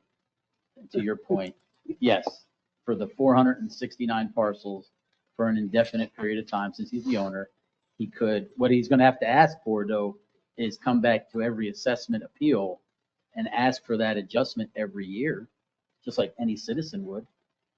And that's going to be a prerogative you guys will have to, the assessment appeal will look at. Well, did he make the appeal this year? He made it this year. Yeah, and it'll, I don't know if he'll have to do that because I think we probably ought to bring back that category that was discontinued. The real issue for him and what he doesn't dispute is that on all of those individual lots, he has to pay the $180 a year for the wastewater plant. Just Is he paying that he will eventually when. eventually? Well, it's not due yet, so he doesn't have to pay it now. But he's obligated to, and that's not based on acreage. That's based on a per lot basis. So I think that's another impetus for him to at least sell the property to a developer who will move dirt or get it replatted and move the project forward, because then it'll Sell it. reduce his liability. But September is that shoe drops for the 180 times 460 parcels. What day? September of next year. So 80 once he, 85,000. so if he doesn't pay that and he hasn't moved it or resold it to a third party, we're actually in a better situation if it's resold to a third party, because now it's being charged by parcel, it's being charged at the right rate. There's no more acreage discussion, it's by parcel discussions. Okay. So he was going to get 195, he got 105, he's on vacation out of the country. We saved him a lot of money. Well, we Very also, the last year of the option agreement, the original option agreement for this year, his option fee was $50,000. That was in the amended agreement, which is not enforceable. It was revised down to $25,000 for this year. He paid the full 50 and we cashed the check. So that's another $50,000 that the district received pursuant to that original. On top of the 105 No. or included in the one? I think it's included probably. Included. Yeah. He bought those 45 parcels, didn't he? Or did he not? That's the second. He is delaying that purchase. We approved it. He's delaying it for unknown reasons. So I think he's going to come back to us. But That's off of Ortega? Yes. Yeah, Yeah. he wanted to clarify some of the existing issues that we're going, Why would What kind we of sell him the property? the contract, we're we have to- we're obligated to sell it to him at those rates. Yeah. Why don't we, But that, if it's can't not, say that, if can it's I? not extended, and if there's no court action that says that the amended agreement's valid, then that original agreement expires in August. So. I Yes, saw a sir. lot of thunder from my general counsel report. It's Mike Gilpin, resident, 5515 Matanzas.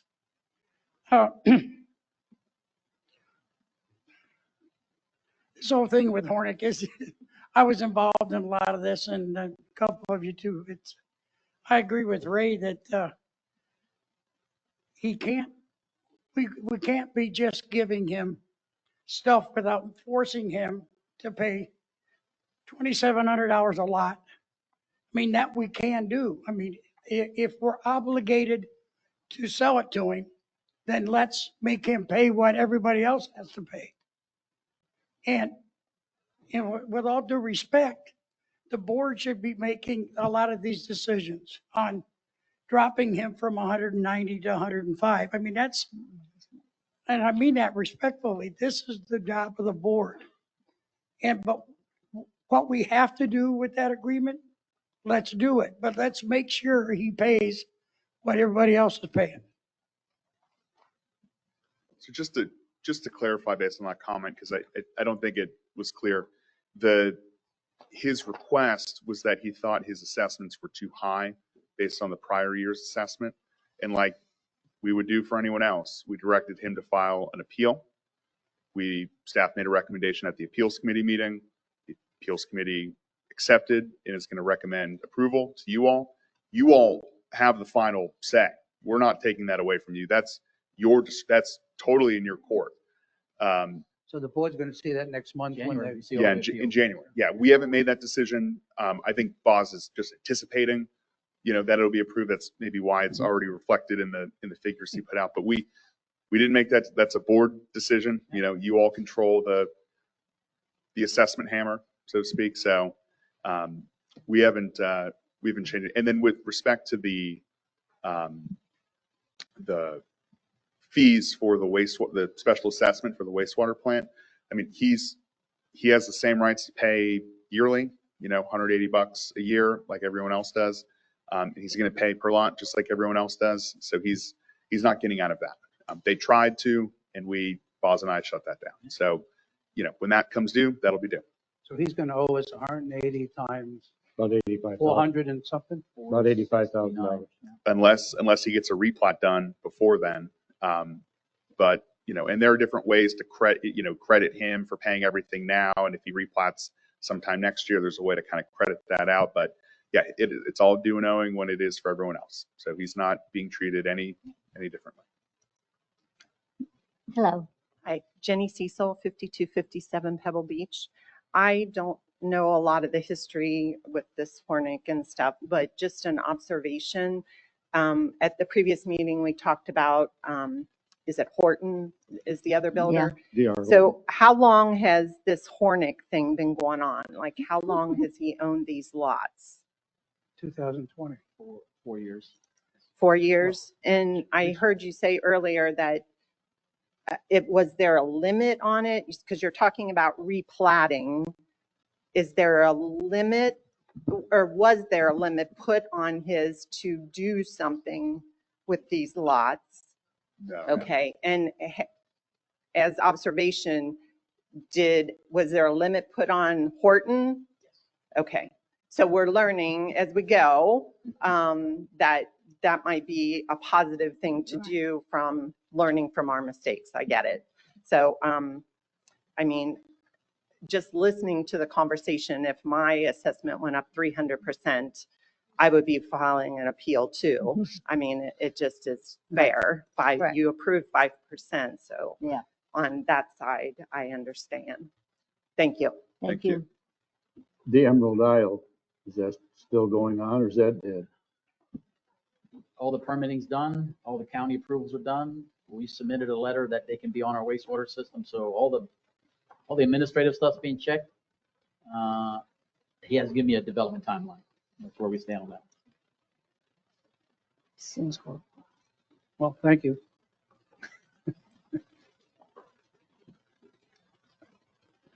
Anything else on the budget amendment? No. I move I to don't- approve the budget amendment for the 2024 budget amendment as presented, -2025-01.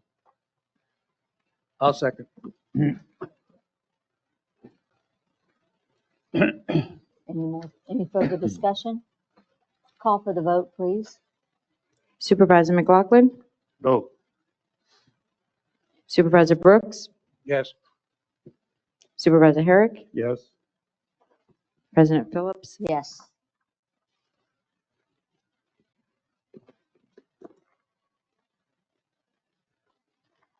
Okay, add-on items? We've had no petitions or communications other than a FEMA letter.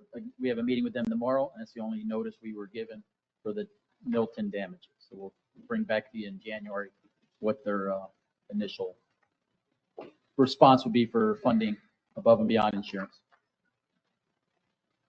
Okay. General Counsel? Yes, thank you. We already talked quite a bit about some of the ongoing issues with Mr. Hornick and his companies.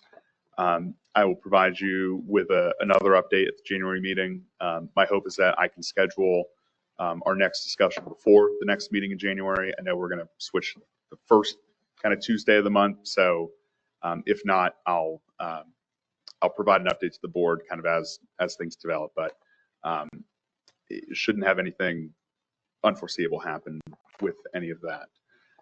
We had a productive assessment appeals committee meeting on Friday. I believe we had 5 or 6 requests. One was approved for recommendation. The remainder were not. That'll come to the board in January. With the resolution 2024-07 that you all approved earlier this morning, I will work with with staff in submitting exemption application with the Highlands County Property Appraiser. And likewise, I'll have an update for you all at the January board meeting on that. I have a number of projects working on in the background with staff related to some things that the board approved recently. Settlement agreements for bond negotiations, things like that. You all will see that product hopefully at your next meeting. I think that's what Boz and I anticipate we're gonna bring to you. And other than that, things have been fairly status quo. Enjoyed working with Cliff. He left before I could thank him for his hard work, but he did work very hard on bringing in the settlement in a particularly difficult case. The records are just not good, not what you want to see. So very helpful for his counsel, and appreciate all the work that he did for the district. And if you all don't have any questions, I wish you all a very Merry Christmas and Happy Holidays. And like to thank Mr. Supervisor Brooks for the year that we've had working together. Knows this is your last meeting. I've enjoyed all of your thoughtful comments and concerns. I hope you come to the board meetings in the next year. I've enjoyed them as well. That's sarcasm. I know. Well, hey, we work with a lot of governments, and you'd be surprised how many folks, get elected and go up there and just coast through and don't ask questions and don't engage. And it's very refreshing to see, even if it's, I'm sure going forward, the meetings will be shorter. While it's been brought up, though, I want to take the opportunity to thank Ray for what he's done. He's spent a lot of time, and he's always had the residents and the district in mind with the decisions that he's made. And I think through his efforts, I think this district is in a much better place than it was. We're moving forward at a much better rate, and we're taking care of things that should have been taken care of for many, many years. So by that, I thank you very much. Stop it. Thank you. I'm sure I'll enjoy sitting on that side for a while. And you'll still have questions. I'm sure I will. Thank you all. Thank you. And I will, it's a perfect segue, and I will not belabor the point, but on behalf of the staff, behalf of myself as general manager, I want to award Mr. Brooks a Sun and Lake coin for all his commitment to our great district and all the work he has done. Thank you very much, sir. It was a pleasure. You're welcome. Thank you. Thank you. I feel All like. right, we'll move into the general manager's report. I was going to say, I'm not really dying. I'm just going that way. So as we're resetting this new schedule, just so we're clear, this is kind of a little wonky with our scheduling. Going in our December meeting, we're really talking all August or October stuff. We looked at an October financials. You have the October general manager's data, because that gives us the month of November to do the cleanup process. So what we're going to bring to you in January, just so we're all clear, is all your November stuff, your November financials, your November general manager's report. So you're going to see some stuff you maybe saw last month because it was October. But this is our kind of our reset month to get on the right timeline moving forward. And that gives us the month to validate the financials from the golf folks, from Infomart, and to tweak them and ask those questions to the vendors before we bring them to you. When it comes to general manager's topics, the big ones, I mean, there's a host of things going on. It would not be responsible of me to just bring you laundry lists of everything. I like to more operate with the staff here. If you have a question, just ask and we'll get you the right answer. The big ones right now, woods and irons, the costs in our operations, the design plan is done. This is the extension of the road at the very end when it hits Columbus. So, and the only thing we're waiting on now is the vendor, which is a piggyback contract we're using, needs time after the holidays to get action on that. So we should see that done in the January timeframe. And that's adding a lane that will be able to park probably about 6 to 8 cars at the very end, get some off the road, wait for the kids to drop off at school. That's been the complaint. It'll be asphalted, and then it won't impact the traffic in and out of that neighborhood. So we're looking at fixing that. Weren't we going to widen it also? We are widening. Well, that's going to force us to widen a little bit and to do curbing on both sides. So we will be upgrading that. But that project's in the $50,000 range, but it's in our operations budget for roads and maintenance. Street surfacing, we sat down with the engineers. The focus next year is about 2.5 miles of roads and intersections. What we have across the district is about 30 roads, and we'll have the map, the engineers working on the actual map that shows you the areas. We got about 30 major intersections that all 4 corners need to be addressed because, you know, people are shortcutting them and wearing out the intersections. So rather than do 2.5 miles of flat roadway, about 30 intersections will be fixed. And we estimated probably about a mile and a quarter of roads will be addressed next year, starting in the spring time frame. Again, this is a piggyback vendor with the city of Sebring. So once that vendor gets the timeline, we'll lay that out for the residents. Those intersections will not only be repaved, it'll be all 4 sides will be curb and gutter to avoid future tearing up the intersections as people shortcut the corners. Staff augmentation continues. We're still filling some voids in our custodial services, our recreation attendants, municipal clerk to an effect of handling the records requests and the meetings here. We've kind of migrated Melissa's job to more community engagement. We're finding that's overwhelming, the ability for her to be, quote, board secretary as well as all the community stuff. So we're looking at options where we can get an actual municipal clerk that's school trained to fill that void. And there are some critical legal requirements, but we're looking at that as an option. And I'll bring that back to you all once we pull the trigger on that one. Met with our insurance folks, about $600,000 in reimbursements available through our insurance company for all the Milton damages, everything from debris removal, fixing the fence, fixing the windscreens and that type of stuff. So now we're in the process of getting the vendors, the estimates sent to the insurance folks, and they're either going to pay them direct or pay us to replenish them. And that'll be probably a 3 to 6 month process to get that money done. But that actually expedites our dealings with FEMA, because FEMA only deals with above and beyond insurance. So there's a lot when it comes to the debris removal that FEMA will be sending us money on, but not really tied to the damages. And another area where insurance does not cover it all is we as a district were shut down for a few days, our restaurant, our golf courses. FEMA kicks in money to compensate for lost pay, lost wages for those type folks. So there'll be a number coming from the FEMA account, and we should see that probably more of a 12-month process working with the federal government on that one. But process is ongoing, and we meet with FEMA again tomorrow. One highlight, we've been having sporadically donations to the district throughout the year. People donate flags, people donate some money to help support an event or something like that.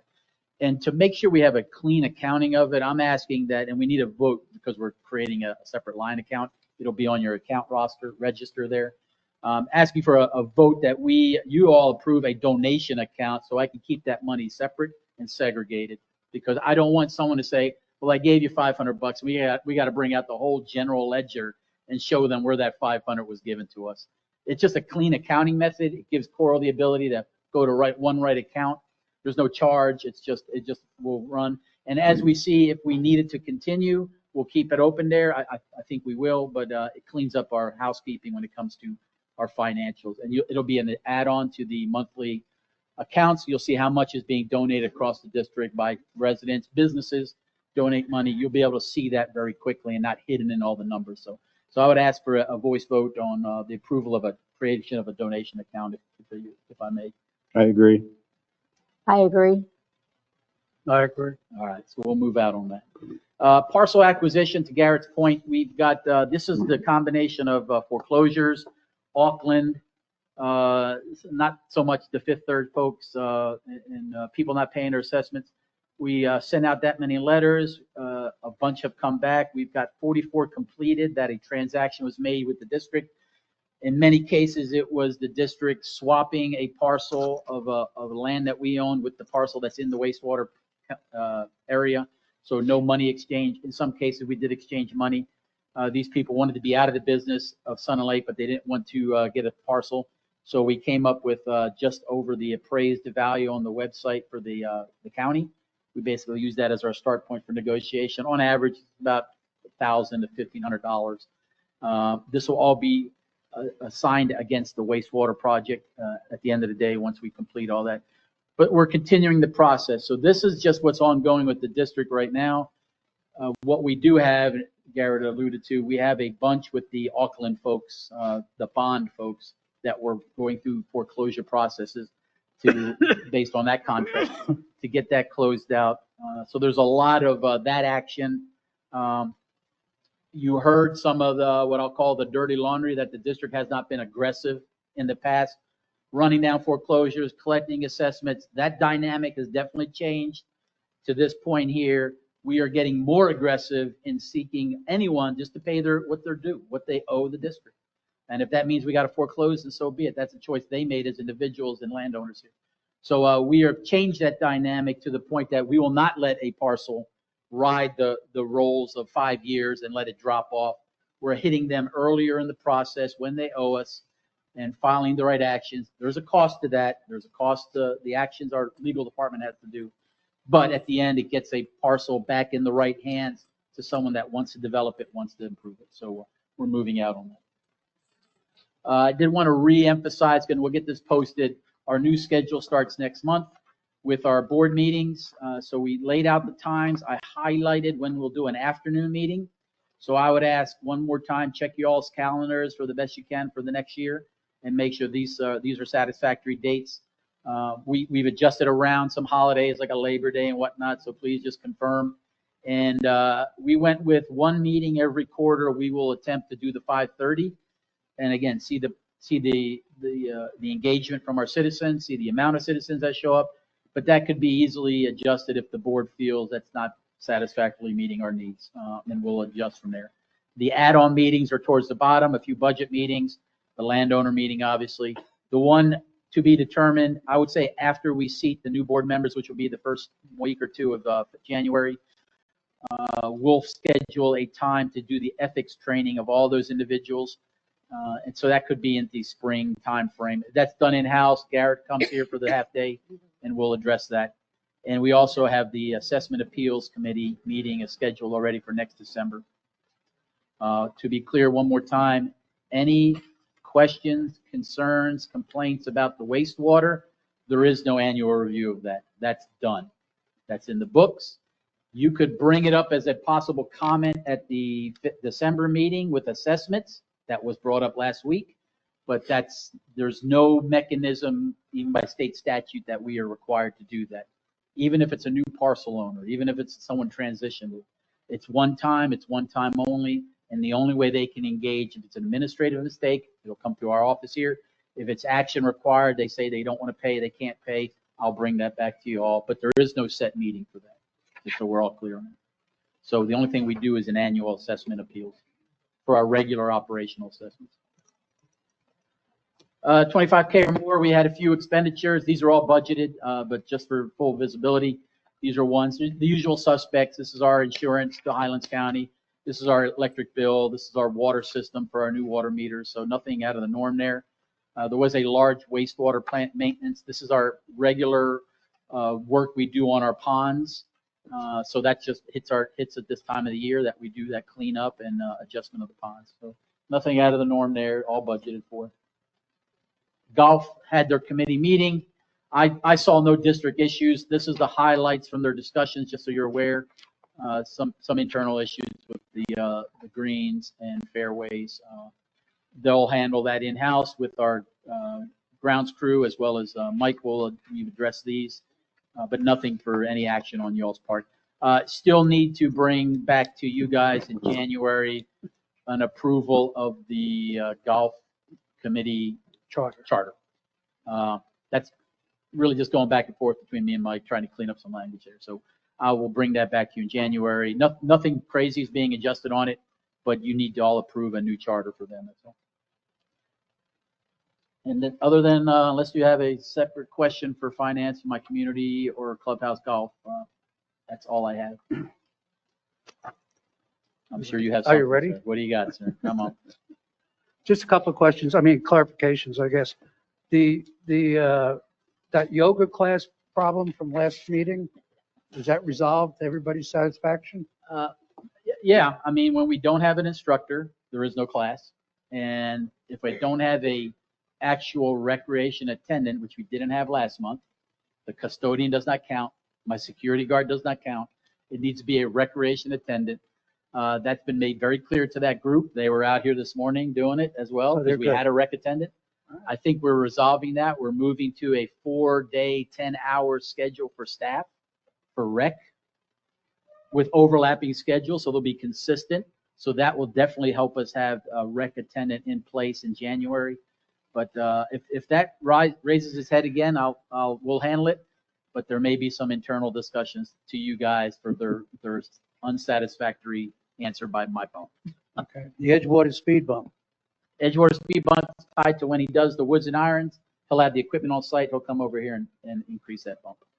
He just doesn't want to bring his equipment out just for that one speed. Is there any update on the Angelo Circle, that one property that's been sitting there with rotting wood and half constructed? And you got anything on that, Nick? You want to talk to that one? Yes, the individual has some health issues. We went out there and spoke to him, myself and code enforcement. I think we made some progress there, and he's going to start working on that property again. Also, we've had him clean up to code his wood, and we had him cover it with tarps as appropriate. He's going to clean it up? I mean, I hate to be the person who lived across the street from him. Yes, we receive a lot of complaints on that property. He is aware of that. And has agreed to start working. He's gone and he's going to cover that wood and clean up the property to code.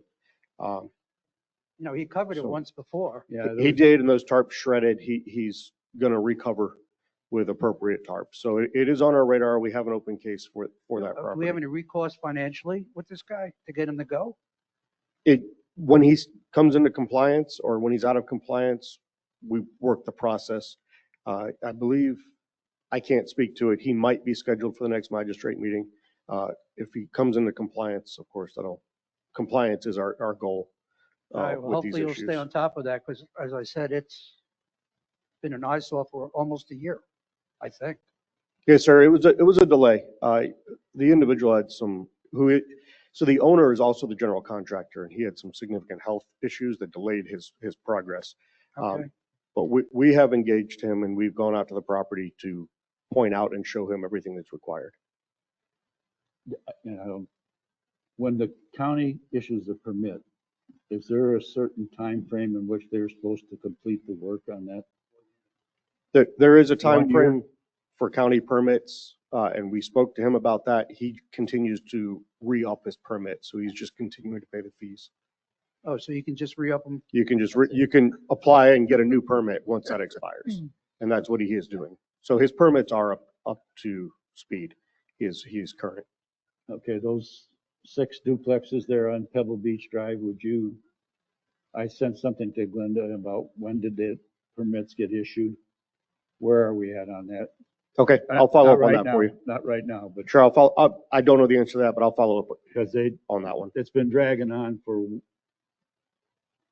well, I'm pretty sure they delivered trusses there last January or February that sat there for 6 months before they did anything. Sure. And and I don't see a whole lot of progress being done on what they're doing. So What are we going to do going forward with I guess you're going to have a conversation eventually about doing our own trash collection? Is that still something we're looking at, or? So what the resolution to approve the process to add something to non-ad valorem, that meets a timeline for us. That helps us right there. So we're able to notify the county that if we went on our own, we could get it on the tax bill. So that was beneficial there. What we need to bring to you, and the county owes me their answer, is when the county is renegotiating the cost for next year, starting October and onward, what that cost is. We know what our cost could be if we went on our own. I want to bring to you what their cost is going to be, and you guys just compare. Because if you see their cost is going to be acceptable, then we just stay with them. I don't think it's going to be, but I want you to have that number. I'm waiting on that number. It's the same guy dealing with my recycle center, so he's got and they're going through contract review. So we met the gates to get it, and we have until, like you said, March to say add it to the bill, and then we will be our own person. So you'll be presenting it to the board the Yes, sir. first Yeah, quarter? probably more like February. Yes, sir. A lot of this is just for the records. Okay. To be on record, yes. Yeah. The deal with Horton, I know we kind of stipulated the square footage that we were requiring. Yep. The agreement that I saw did not have it as stated as that. Is there a final agreement that shows that it's minimum of 1,300 So or what you whatever? approved was the ability for us to sell 100 lots for X amount.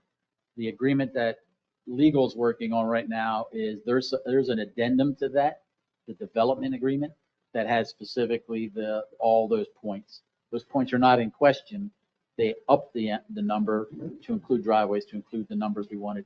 It's in an addendum that Garrett and Wade are reviewing right now for me, and then we're going to get that back to Horton to sign. But that goes before the board, does it not? It'll come back to you for, yeah, it's a development agreement, yes, sir. Okay, so you're working still on that? Yep, yep.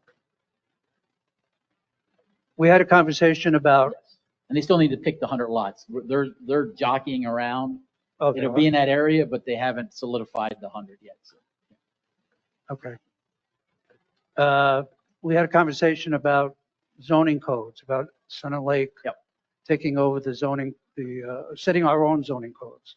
What are we thinking about doing That language now? is going to be in the agreement with the county to clarify what we control, what we're going to clarify in the zoning language. In the- What was, I thought we were talking about a process that we would have to go through? Oh, yeah. Take it over on our own? No? So I think, yeah. I'm just asking a question. So the answer is if the district were to wholesale take over, have the authority to enforce a zoning, like a Euclidean zoning code where you have like a comprehensive plan and then you have zoning designations, right? That sort of thing. And if someone wants to rezone, they'd have to come in to us. That is only available. That authority is only available to counties and municipalities in the state of Florida. Back a ways, and within, 6 months ago, maybe now, we sat down with Couric about providing an overlay over Sun and Lake, which was the same thing that they do in Lake Placid, the same thing they do in Sebring and Avon Park. Yeah, that is very doable. What that process looks like is we figure out at the district level what sorts of standards we'd like to require, right, in that overlay, right? What are the specific things that we're looking for, right? Density, things like that. That has to be approved by the county. And then when someone goes through the process, they still go to the county planning board. They still go to, so we don't have control over it, but we get to have some say. Right. There's some other creative things our office is kicking around that the district could do. We could get the county to seat a separate planning board that would just cover Sun and Lake. So there would be two county planning boards, essentially. There'd be the normal county planning commission, and then there'd be one that is specific to Sun and Lake. I don't know if they'd go for that, but that's another option that we have available to us. If we paid for it. Yeah. But if that's the sort of. I thought we discussed the process would cost us about $50,000 and we'd be able to take over our own, set our own zoning codes. So if we push the county to say we want Sun and Lake specific land development issues, that's where they came back to us, legal, and said, then you have to pay for the study. Right. Study will be done. Then the planning board for the county as well, the county commissioners will approve it and insert it into their standing zoning requirements. That's where the money transaction. At that same meeting, when we had discussion, when we came down to the finite things that we wanted, their planning department says that's all written in the code. We wanted that language pulled out into the separate product that we're working. That is everything we want changed in the county code. So we're doing that with no cost. We're working that language now that says, hey, I want to add this code enforcement. I want to add this. Oh, by the way, we want to add these 3 things. It's not adding, it's in the county code. We just need to clarify it in language, kind of like we did with the truant thing. We just need to clarify it in that language into a separate product. We're doing that at no cost right now. We're going to write that language. We're going to give it to the county. They're going to approve it and say, here you go. Here's an amendment to the county charter. And your issues are resolved at no cost. Sounds even better. Yeah, well, that's just the back and forth we're going to have to do with county planning and zoning. Okay. To be determined. Huh? I'm almost done. No, that's okay. It's my Your last shot. hurrah. It's my last shot. So you guys sent out, I guess this is a golf related Yeah, conversation. so the membership. You all sent out a membership Yep, Mike. sheet about updating October, November, where we are. So my question to you is, what are you going to do about it? It's pretty bad.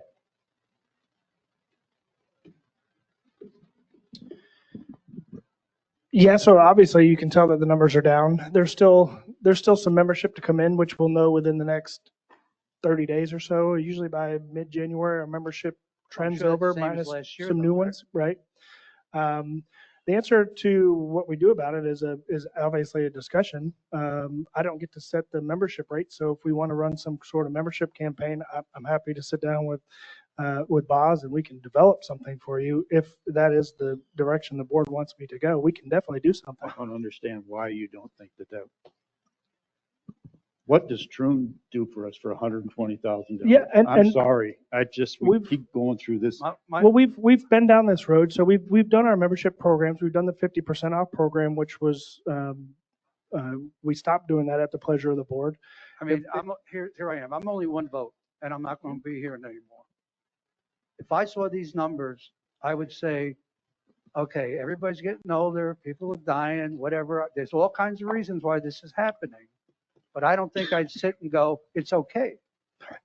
My recommendation to you and to you is to sit down and come up with a damn plan to try and have an incentive to grow the membership.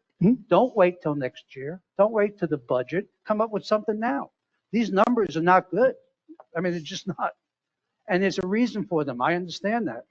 But we had, 400 homes built in the last year? Surely some of them play golf. And there's 300 more going to be built in the next 18 months. Surely some of those guys are going to play golf. I would just say the numbers are what they are, but let's try and do something to correct them and make them look better. I'll leave that up to you guys. Agreed. Yep. And to you guys. I got one other question on golf, if I may. Let me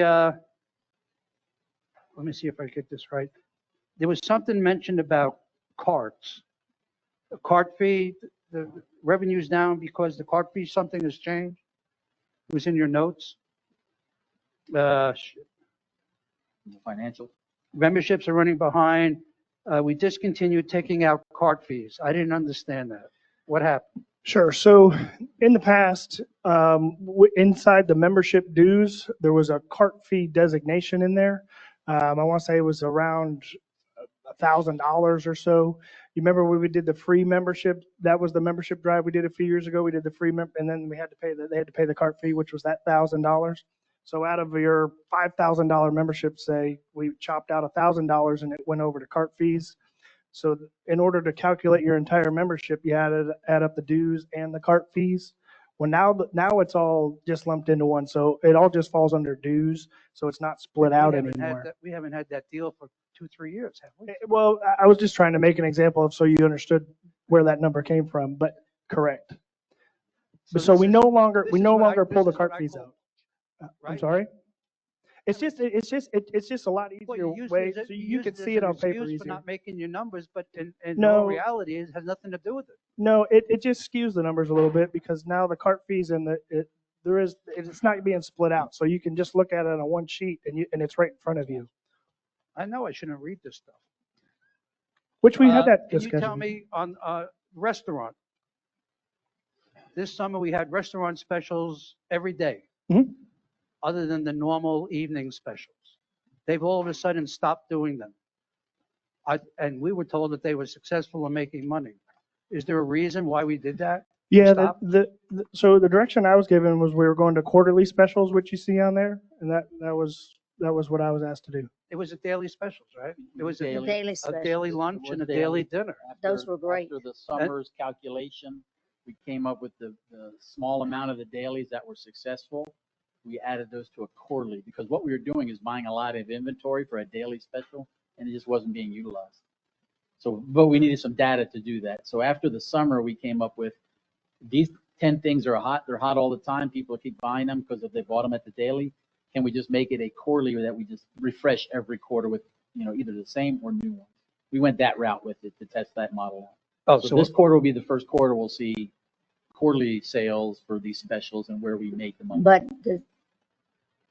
my observation, the daily specials, the little quarterly specials, must not be working because now we have a quick menu, and that has got a lot of the old daily specials on it, and that's one is being utilized.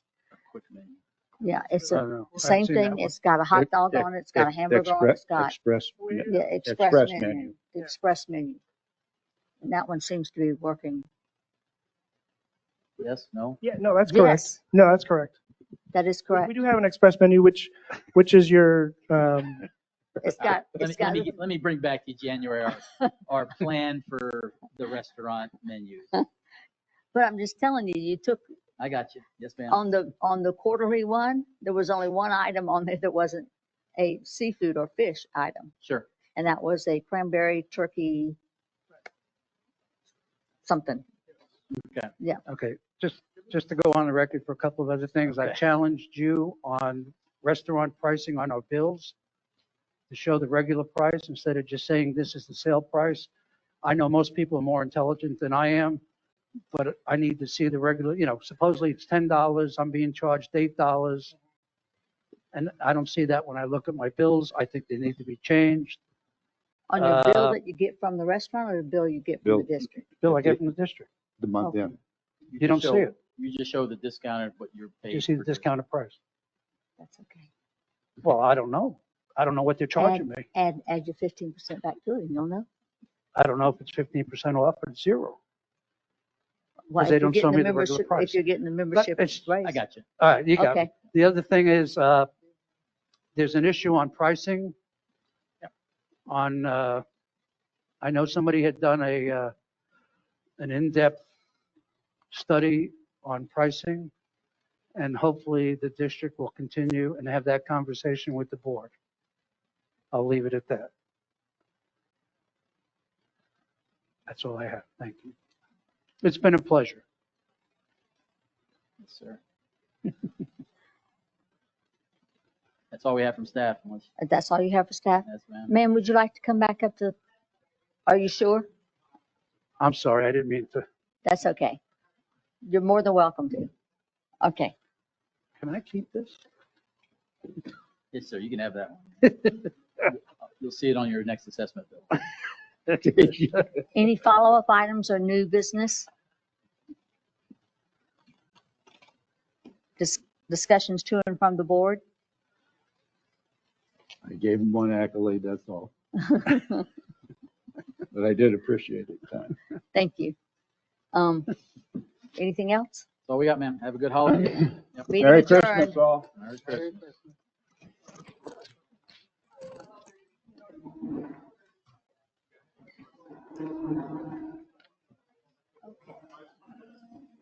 Mr. Olson. Mr. Olson. Mr. Olson. Mr. Olson. Merry Christmas and thank you. Yeah. Oh, how nice. Okie dokie.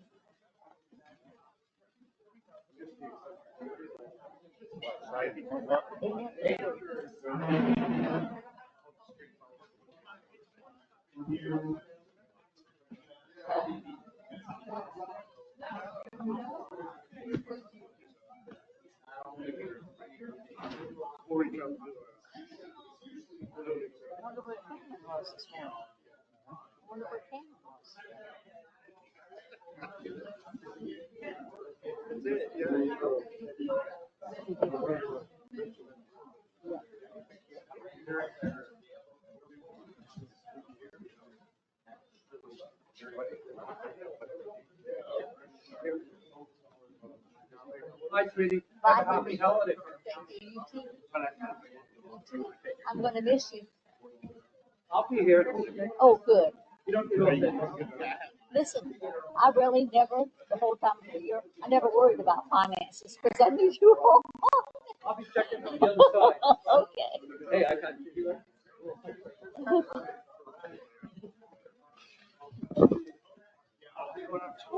Yeah, what time about? We'll probably be down there. All right.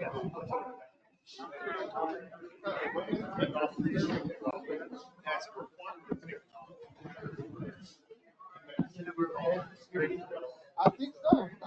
I thought it was going to 12 today.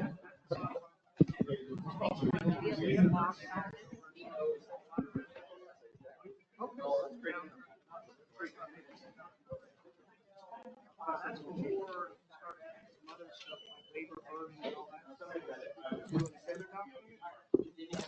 Down here after all the labor burden, you don't do that every year.